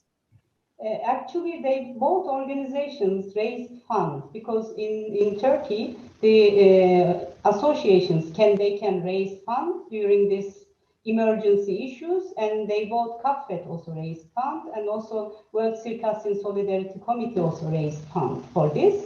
And I also gave the numbers. CAFET's number is around $1 million, and World Circassian Solidarity Association's number is, they reach 400,000 USD. And these funds for CAFET, I also follow their webpage. They were announcing how much money spent for what purposes. and they were really transparently announcing them. But I couldn't get a report, so this is I don't have document for that. I can search for their Facebook pages for that. So there was a Syrian crisis committee in Kafet. At first, these were the people who were on the border cities, and there are 55 associations, and the border associations, they arranged Syrian crisis committee. They started that one. Also, other Kafet members also became part of that group.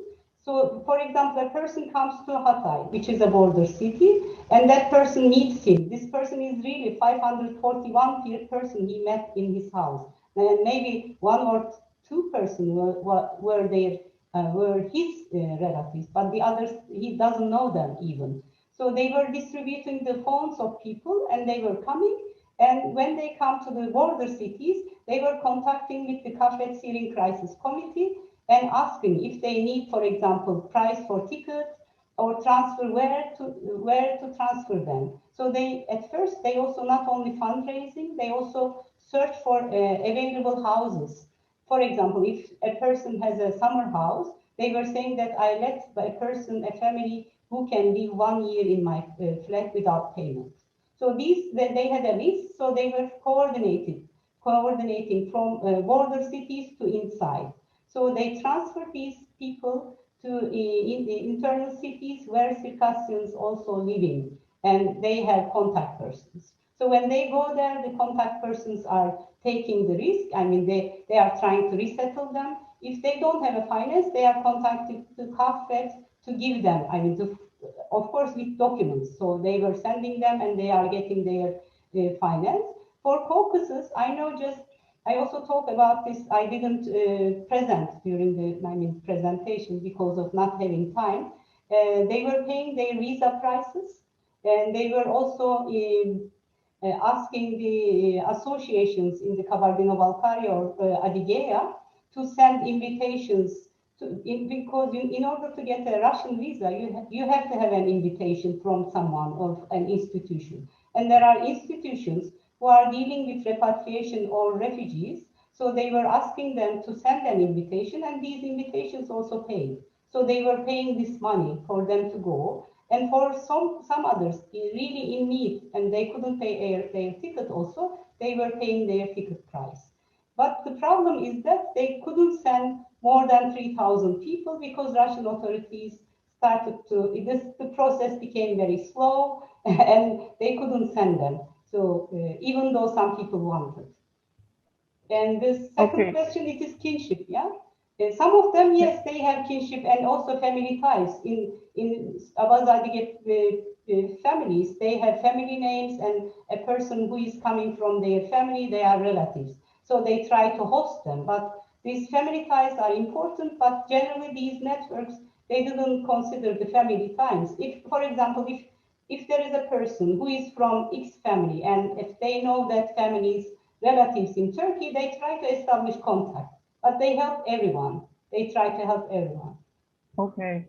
Thank you, Ergün. We have now only 3 minutes left, but 4 questions here. So I will start with the first 2, and then you need to try to give a short answer, please, right? And then we have the next 2. So the first 2 are, do you have any information about the number of people settled in the North Caucasian republics, Adyge and Kabardino-Balkaria?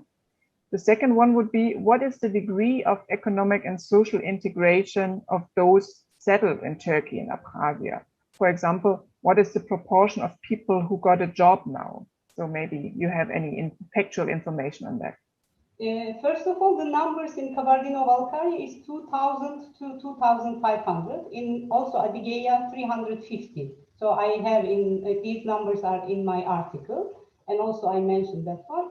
This employment, I mean, just employment situation in Abkhazia, this DRC's project helped them really so much, and many of them, they get their job, open their business. Those who stayed, they are employed. Most of them are employed, and those who have, I mean, extra professions, like, I mean, the professions that works very well in Abkhazia on TV or other services, dentists, they opened their places, and also DRC helped them to open their own workplaces with funding. So these are funded by the DRC project.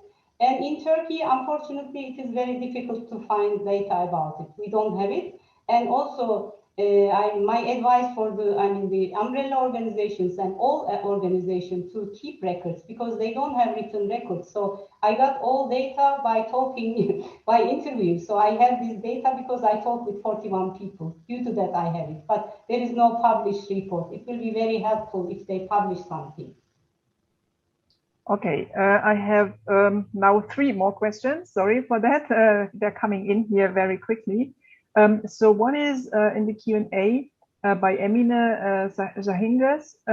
So there are this term, Circassian or Çerkes probably, has been used as a cover term for North Caucasian peoples in Turkey for a very long time.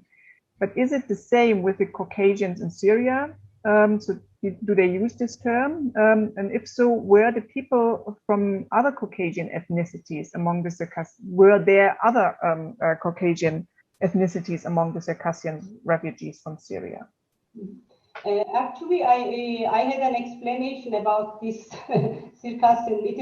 We know that some people use it, Abaza-Adyghe. Some people use it Circassian, but covering all ethnic groups, including Chechens, Ossets, etc. In this research, I generally use Circassian Abaza-Adyghe alternatively. It covers all for me, yeah, in this research. But in Abkhazia, when we talk about Abkhazia, the Abaza-Adyghe people generally covers Abaza-Adyghe people, not all. For example, there is no Ossetian or Chechen, maybe 1 or 2 Chechenian, but we are not sure about it. So most of them are Adyghe Abaza. So due to that, I use Adyghe Abaza to make a common sense. So this is my explanation for that. In Syrian case, yeah, they also use common Circassian term for all. Mm-hmm. Okay, thank you for this clarification. So the 2 last questions for this panel are, so in Abkhazia, it seems that the process is more formal and organized by the state, right? But in Turkey, it was rather NGO initiatives, and maybe so it's less organized, or it's organized in a very different way. So how is the situation of the ones who settled in Turkey? So are there any claims for returning back to Syria or their motherlands, or do they also want to stay in Turkey? Actually, I cannot answer this because I didn't start with interviews with refugees. The next step will be the interviews with them. But the General Omar also mentioned in the previous session, he mentioned that not too many have an intention to return back because everything and most of the places were destroyed. So where they will return back? So, and they are living in Turkey for 10 years. So their child, when they come at age of 5, they are now 15. So they don't want to return back and enter a new system in Syria, which is destroyed also. But of course, there might be some families who want to return. But my expectation is that they won't return. Many of them will not return. Yeah. Okay. And the very last question is about the areas of resettlement here of the Circassians and the Abaza in Turkey. So does CAFID resettle those refugees only in cities, or is there any attempt to resettle people also in the historical rural areas of the North Caucasus, such as near Girish or Usunyala? So are there any attempts on that? Actually, in Abkhazia, they resettled around Sukhum, the capitals around Aguzera, Mayak, and these are very close areas to Sukhum, but it is not in the city center. But it is very 10 or 15 minutes by Dolmuş. They can go there, and they resettled them. They repaired some houses or built new houses to resettle them. In Turkey, they are really widespread around all Turkey. We cannot, of course, there are more people in where Circassians are more populated, but we couldn't determine, for example, how many people are living in Istanbul. Maybe Ulaş can say it. She has more research on that. Actually, we don't have these reports, and these reports should be kept.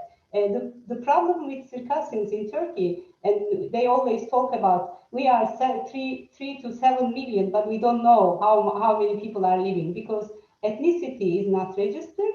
And for Syrians only, I mean, who can register are the associations, either one umbrella organizations or associations, they can register them. Okay, thank you very much again, Ergün, for your very detailed presentation and your enormous knowledge about all these details and facts that that are really difficult to collect also. So I guess everyone is waiting eagerly for your article to be published about it, so that we have at least at some point these facts and figures brought together. I would now like to hand over to a kind of a feedback and discussion session where we will have two presenters here who will just give their perspectives, kind of an input here as well, so that we have a more broader and comprehensive picture on these issues that we just started to discuss. I would like to present both of them first, and then they can just give their presentations one after the other, and then the remaining time we take them for question and answers and other comments. So our first presenter is Dr. Seteney Shami. She is the founding director and now the Director General of the Arab Council for the Social Sciences, and she is this since 2012. She's an anthropologist from Jordan and obtained her BA from the American University of Beirut and her MA and PhD from the University of California in Berkeley. She has conducted field work in Jordan, in Egypt, Turkey, and the North Caucasus. After teaching at Yarmouk University in Jordan, she moved in 1996 to the Population Council in Cairo. And between 1999 and 2021, she was program director at the Social Science Research Council in New York for 3 different programs, one on Inter-Asia, one on the Middle East and North Africa, and one on Eurasia. Her latest publication is Seeing the World, How US Universities Make Knowledge in a Global Era, at Princeton University Press. And Dr. Shami has taught at UC Berkeley, the University of Chicago, and Stockholm University, and she has also been visiting professor at Stockholm University, Georgetown, and the University of Chicago, among others. So this is about Dr. Shami, and our second presenter will then be Dr. Ulaş Sunata, and she is professor at the Department of Sociology of Bahçeşehir University and the director of the Center for Migration and Urban Studies, BORMUS. She received her BSc in Statistics and an MSc in Sociology from the Middle East Technical University in Ankara. By virtue of her interest on migration studies, she was invited to be a visiting scholar in the Institute of Migration Research and Intercultural Studies in Berlin, in Germany. And being awarded scholarships by the DAAD, the German Academic Exchange Service, and Hans Böckler Foundation, she completed her PhD in sociology at the German University of Osnabrück in 2010. And since then, she joined into the Bauer University and her academic staff. She has been actively working in the field of migration studies for over 20 years. And in the last years, she conducted research on Syrian refugees in Turkey. She has 3 books published in Germany and in Turkey, and she has a lot of academic publications in the fields of migration, diaspora, civil society, and gender studies. And now I would like to hand over to Dr. Shami. Please go ahead with your comment. Thank you very much. Can you hear me clearly? Yeah, great. Thank you. It's really a privilege to spend this day with all of you and to listen to this exciting new research that is taking place. My comments, I have many, of course, when I read the very rich papers. So I will try to make some comments on each of the papers, fairly brief comments, and many of the issues I wanted to raise were already covered in the question and answer, so that's great. But then I want to make some comments sort of at a more general level, relating to both papers and to also the overall theme of this day and of this workshop.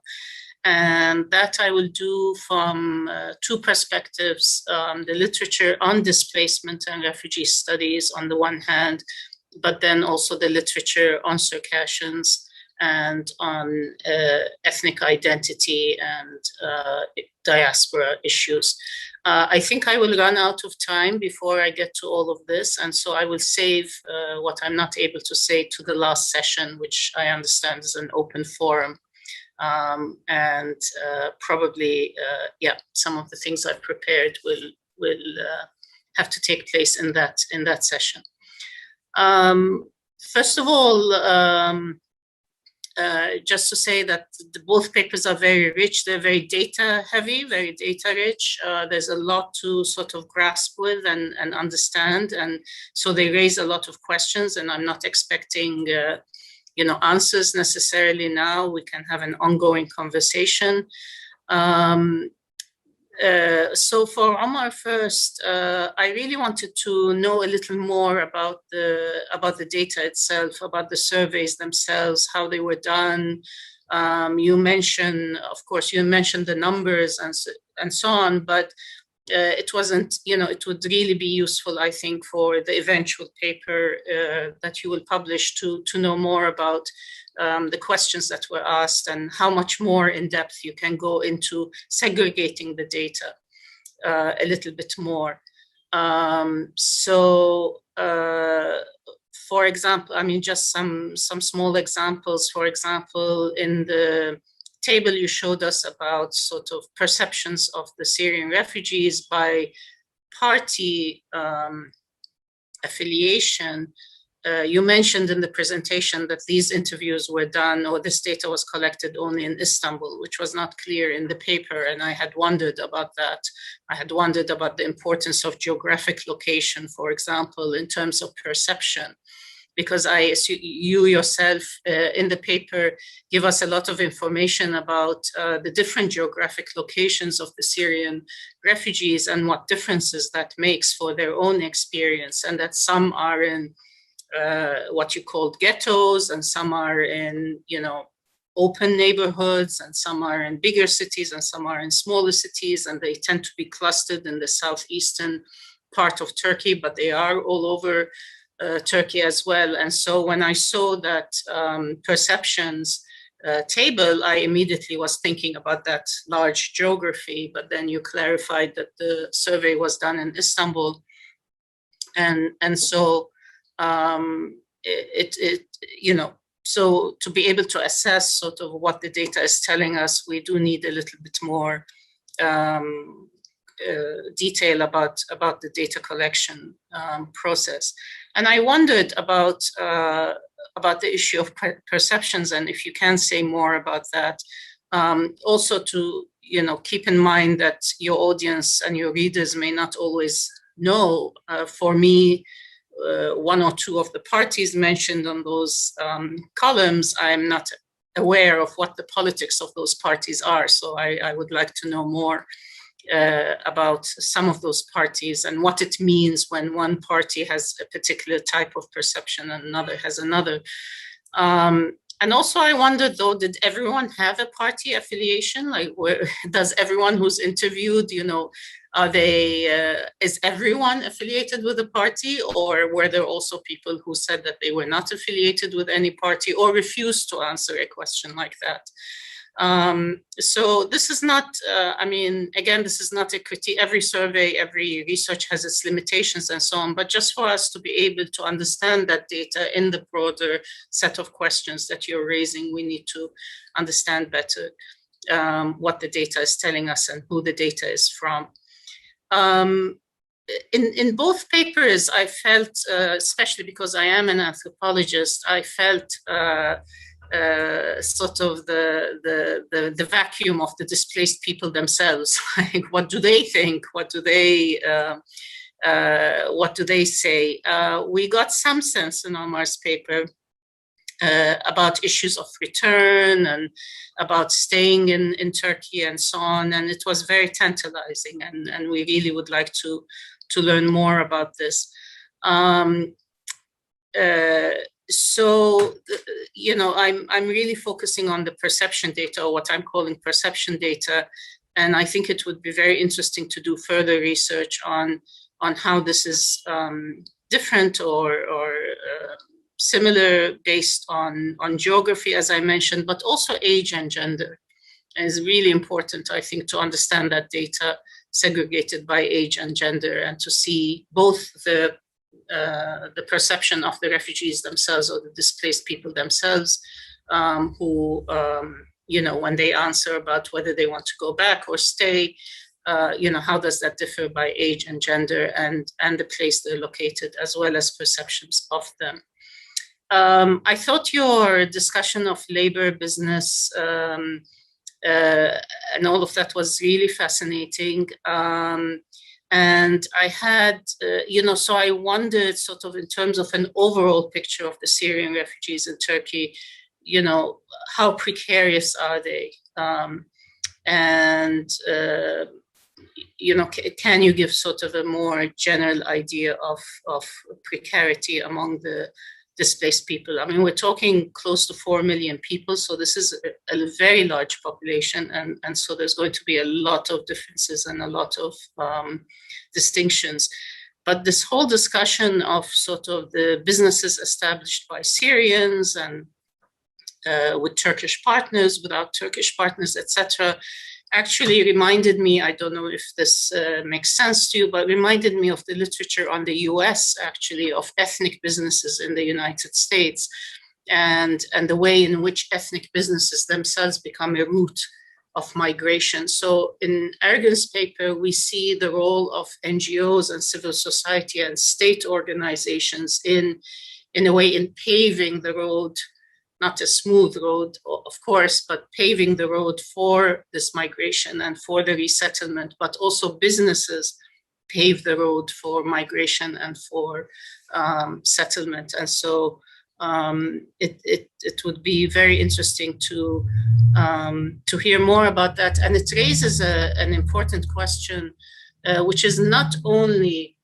if people plan to stay, or at least they say that they plan to stay, but also whether they've opened a route for future migrations, even if the war in Syria ends and even if stability returns to Syria, once those networks and those roads and those connections have been made. And this, of course, applies to Abkhazia as well, and to Ergün's paper, whether new routes have opened up. And therefore, we can expect future migrations also based on these channels and these routes that have been established because of a crisis situation and because of a war situation, but that may have implications beyond that.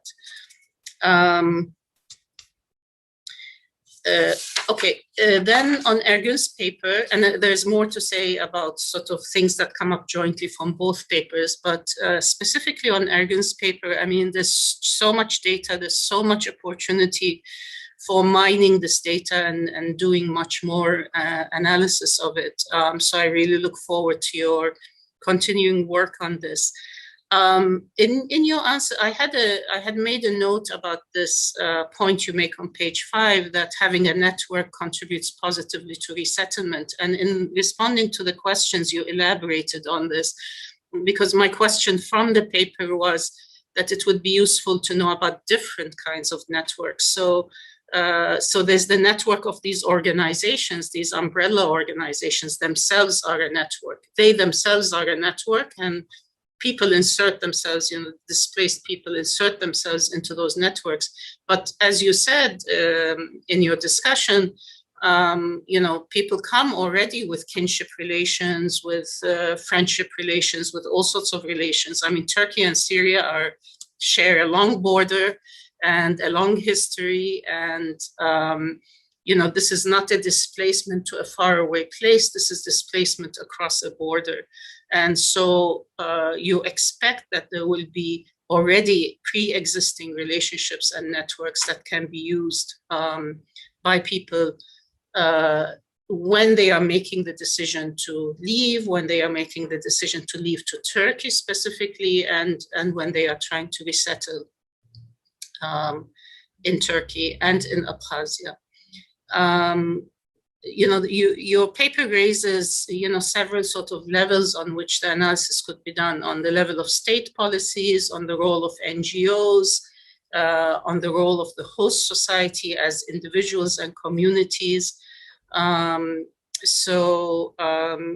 Yeah, a lot more could be elaborated on this.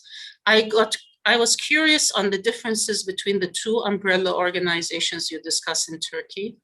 And, you articulate quite well sort of their different capacities and the way they mobilize resources and the different ways in which they help the refugee or the displaced communities. But I wondered what else, what other differences there are. You mentioned one of them had sort of more support of the state or better connections with the state. And I felt there was a story there that we were not hearing. There was a bigger story there. Okay, now for both papers and sort of more general questions and issues that this workshop raises, I feel to understand the sets of questions that are being raised here in this workshop, we need more of a focus on Syria. Okay, we need to understand better what's happening in Syria. If you want to put it in the traditional language of the migration, we need to understand the push factors better. These populations you're talking about are coming from many different parts of Syria. Different parts of Syria have experienced the war differently. As you know, it's a very complex situation with lots of, it's a civil war, but it's also a proxy war with lots of actors. And so the experience of different geographies and localities and communities have been different of the war. And so, in displacements are always, when you look at them in the aggregate, you say, okay, 4 million Syrians in Turkey, or you say 6 million Syrians, displaced from Syria, in addition to the internally displaced in Syria, of course, and so on. These aggregate pictures these aggregate sort of statements that we make are the aggregation of individual decisions. And we need to go much deeper. We cannot go into, why every individual decides to leave and when they decide to leave and where they decide to leave to. But we need to have a sort of more fine-grained understanding of the reasons that lead to displacement at particular times, to particular locations, from particular locations, and so on. So, I'm based here in Lebanon. And of course, half the population of Lebanon at the moment are Syrian displaced refugees. It's a very small country anyway. And you saw, I've been here for 10 years now, 9 years, and just came at the beginning of the Syrian war, or as the Syrian war started. And you see the different waves, and you see the different characteristics of each wave of displacement. And I'm sure it's the same in Turkey as well, and on a much larger scale. So, so we need to know better, I think. It doesn't have to be the main focus of your projects, but we have to understand a little better the socioeconomic backgrounds, characteristics of these people, and under what conditions they were displaced, in order to understand their choices and, lack of choices, often not just choice, but lack of choice in resettlement and in what happens afterwards. And so one of my major comments, I think, for both is that we need a finer chronology of these 10 years. 10 years may not seem like a long time, but it is actually in the lives of people. And so we need to understand over these 10 years, what has changed and what changes in terms of the characteristics of the displaced people and the conditions under which they come.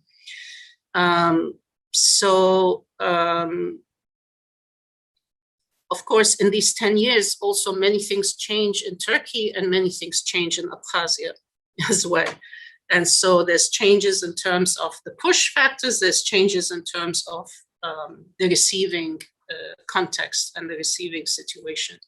I mean, you mentioned, Ergün, in 2016 that Turkey starts requiring a visa, for example. I mean, this is a major change, a huge change. You know, it affects it affects the whole process. Another issue which I think is very, very important and that Omar raised to some extent is the border areas and what happens at border areas. And I want to just point out that migration, displacement, even refugee situations, which are, you know, displacement under huge duress and so on, are never just one way. There's always a back and forth. There's always a back and forth and a going back and forth, and also a simultaneity. You're living both here and there, you know, and maybe in more than two places at the same time. And so border regions is one place where that sort of complexity becomes very, very clear. And you know, there's so much I want to ask about border areas. For example, in Turkey, where there are large Arab populations in southern Turkey, right? And so, you know, what kinds of relationships do they have with, you know, people who may think of themselves as Syrian or originally Syrian anyway, but are Turkish citizens since the republic was founded. In addition to, you know, you mentioned other groups like Kurds and so on who stretch across these borders. And so I think there's a lot to be said about border areas, but also I'm interested in border areas because as far as I understand, and this is not my own research, but at the very beginning of the war in Syria, a lot of light industries actually moved into Turkey, out of Syria and into Turkey, like textile industries. And so they actually moved the factories to Turkey right at the beginning of the war. And so it's not, if I'm right, and this is what I've heard informally, it's not a result of research, you know, if I'm right, so it's not just coming to Turkey sort of with nothing and then establishing a business and so on. So some people at least are coming with resources. And this must make a difference to whether they come as families, they come as individuals, they come with their workers if they've actually moved a factory across the border. Again, from my perspective in Lebanon, there's also, I could see sort of in the very first years of the war, there were a lot of elite families that moved to Beirut, and they were among the first to leave. And they left often, you know, the women and children left and established, you know, households in Beirut and sent their kids to, you know, very expensive schools and so on, whereas, you know, the male members remained in Syria and in Damascus and in the big cities. But then you begin to see sort of the rural displaced and so on. Okay. So I'm running out of time. You to stop here? Okay, if I can just say one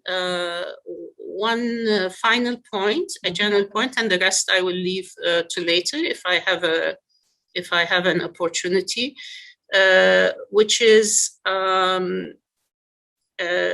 think I've said all of these, but I think the international geopolitical factors I found we could have heard a little bit more about, because we mentioned the fact that Turkey imposed the visa regime in 2016. Well, I guess this had a lot to do with Turkey as becoming a transit country into Europe, right? And Europe putting pressure on Turkey to stop the refugees from getting into Europe.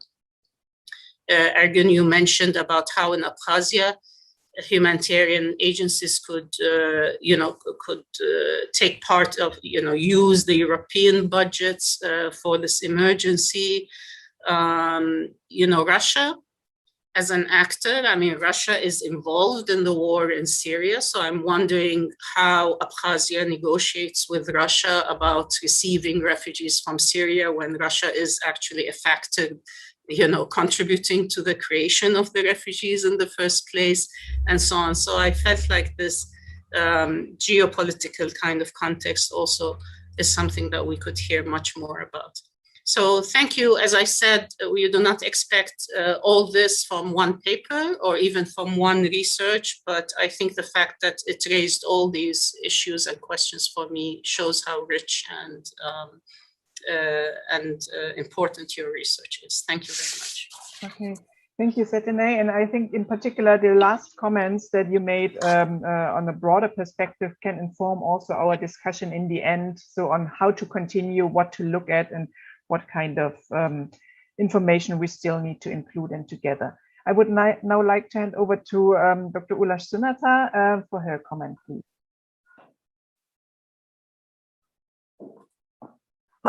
Hello, sorry because my voice is really bad, but still I try to my best.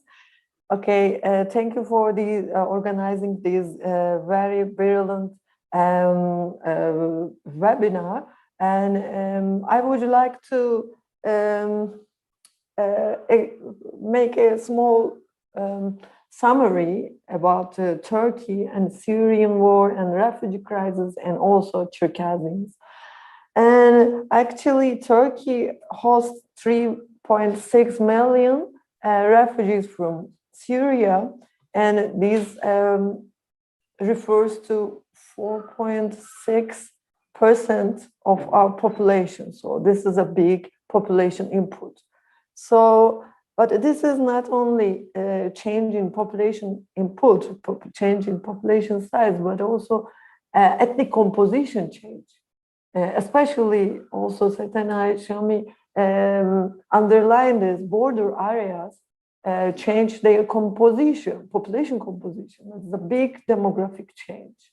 So there are also, I observe in especially border villages, border districts, they experience more conflict between host population and also refugee population. So this is also very critical because, for example, Omar Kadkoy underline integration by interaction as well, but in business side, but also this process is very critical. This is not we have at the end very negative perception towards Syrian refugees general, but this public opinion is related anti-immigrant disposition or anti-refugee disposition or anti-Syrian disposition. So this is a little bit different.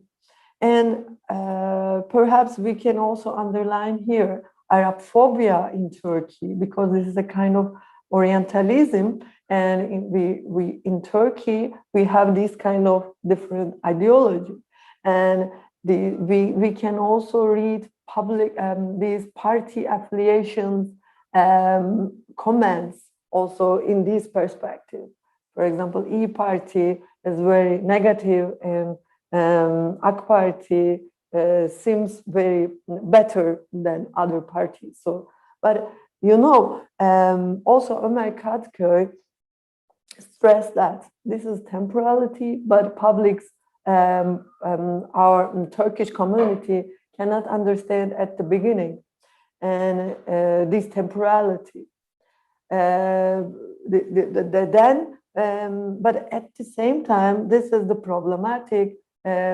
All host community thinks who's guest, because this guest terminology is also very make trouble in our minds as a whole. So because in Middle East and Turkey as well, we have guest-host relation is very critical in our societies. So, but especially in border cities, recognize they are not our guests actually. They are guests of our state, our government. So this is the big, perhaps the big dilemma in the situation. And also, I would like now I have very limited time and my voice is also not very good, I know. And also these right to return or these repatriation process, I always conceptualize this with transnational solidarity between Turkish Circassian and Syrian Circassian. So this is a big issue. When I at the field in 2014, I was conduct a big oral history project in Turkish villages, but not Turkish, but Turkish Circassian villages. So, and I recall I met there Syrian people as well. So I actually, you know, as a destination place, preference villages is unbelievable issue.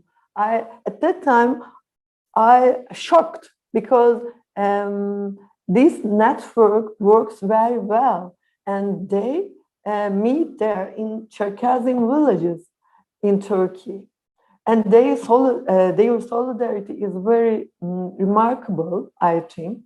And also, I visit in 2015 Nizip camp, refugee camp. This is also at the border, the Turkish border. And I also met Çerkesians as well.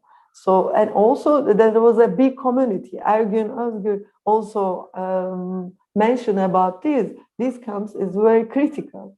So, okay, quantitatively is not very critical perhaps, but Syrian Circassian issue is very critical qualitative terms. So because this repatriation process, they deport again, this is the fourth time, but also they develop a big solidarity, and they, especially Turkish Circassian communities, NGOs, give them a chance to repatriation, right to return. So I'm not sure this ticket is work or not.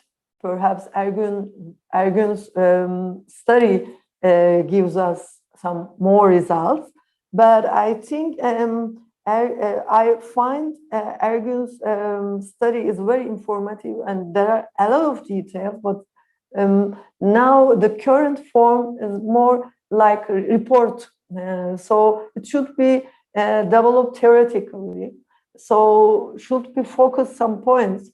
It's perhaps I think where is home, where is guest, so we can decide these theoretical or conceptual positions. Thank you.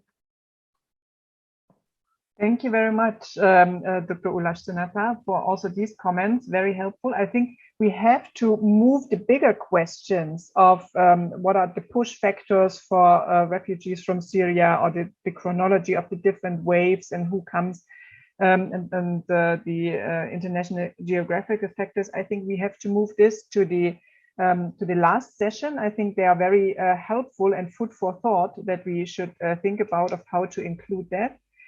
But I would like to give both Omar first and then Ergün maybe 3 to 5 minutes time to address some of the comments here. And I guess for Omar, it's mainly about, can you say a little bit more about the perception again?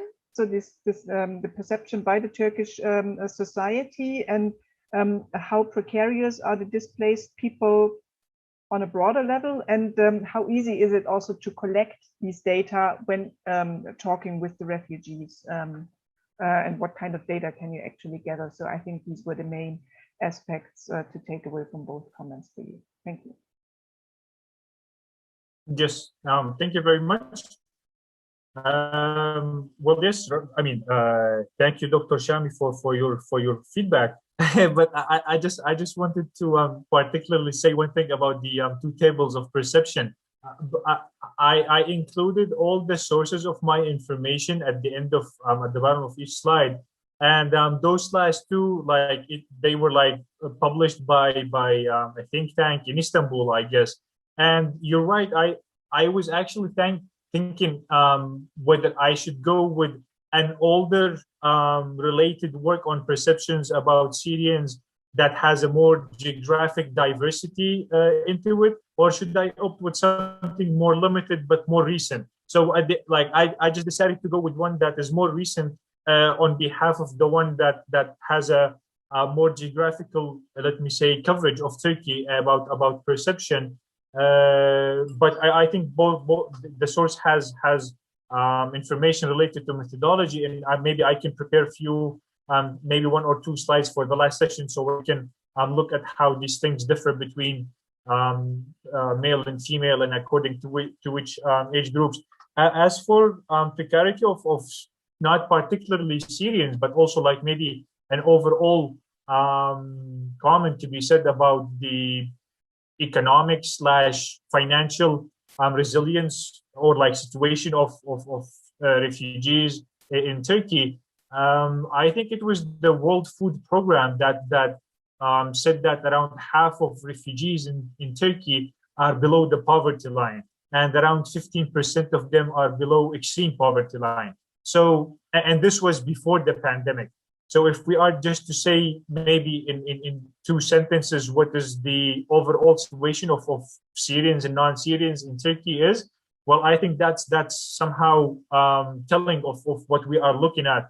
And you raised actually a very important point about the businesses and whether they might be preparing for a future migration patterns or trends between Syria and Turkey maybe, and then afterwards elsewhere probably. Our research in 2008 showed us that most of the people that we interviewed had businesses, and this also connects to the point that raised of how certain factory owners move their entire businesses across the border in Turkey. They said that we already had businesses in Turkey. Some of them told us that they are shut at the time of our interviews. Some of them told us that they are still running actually. And when we looked at whether they want to return if the war ends, for example, tomorrow, they told us that no, I wouldn't return to Syria. I would just go back, and especially if those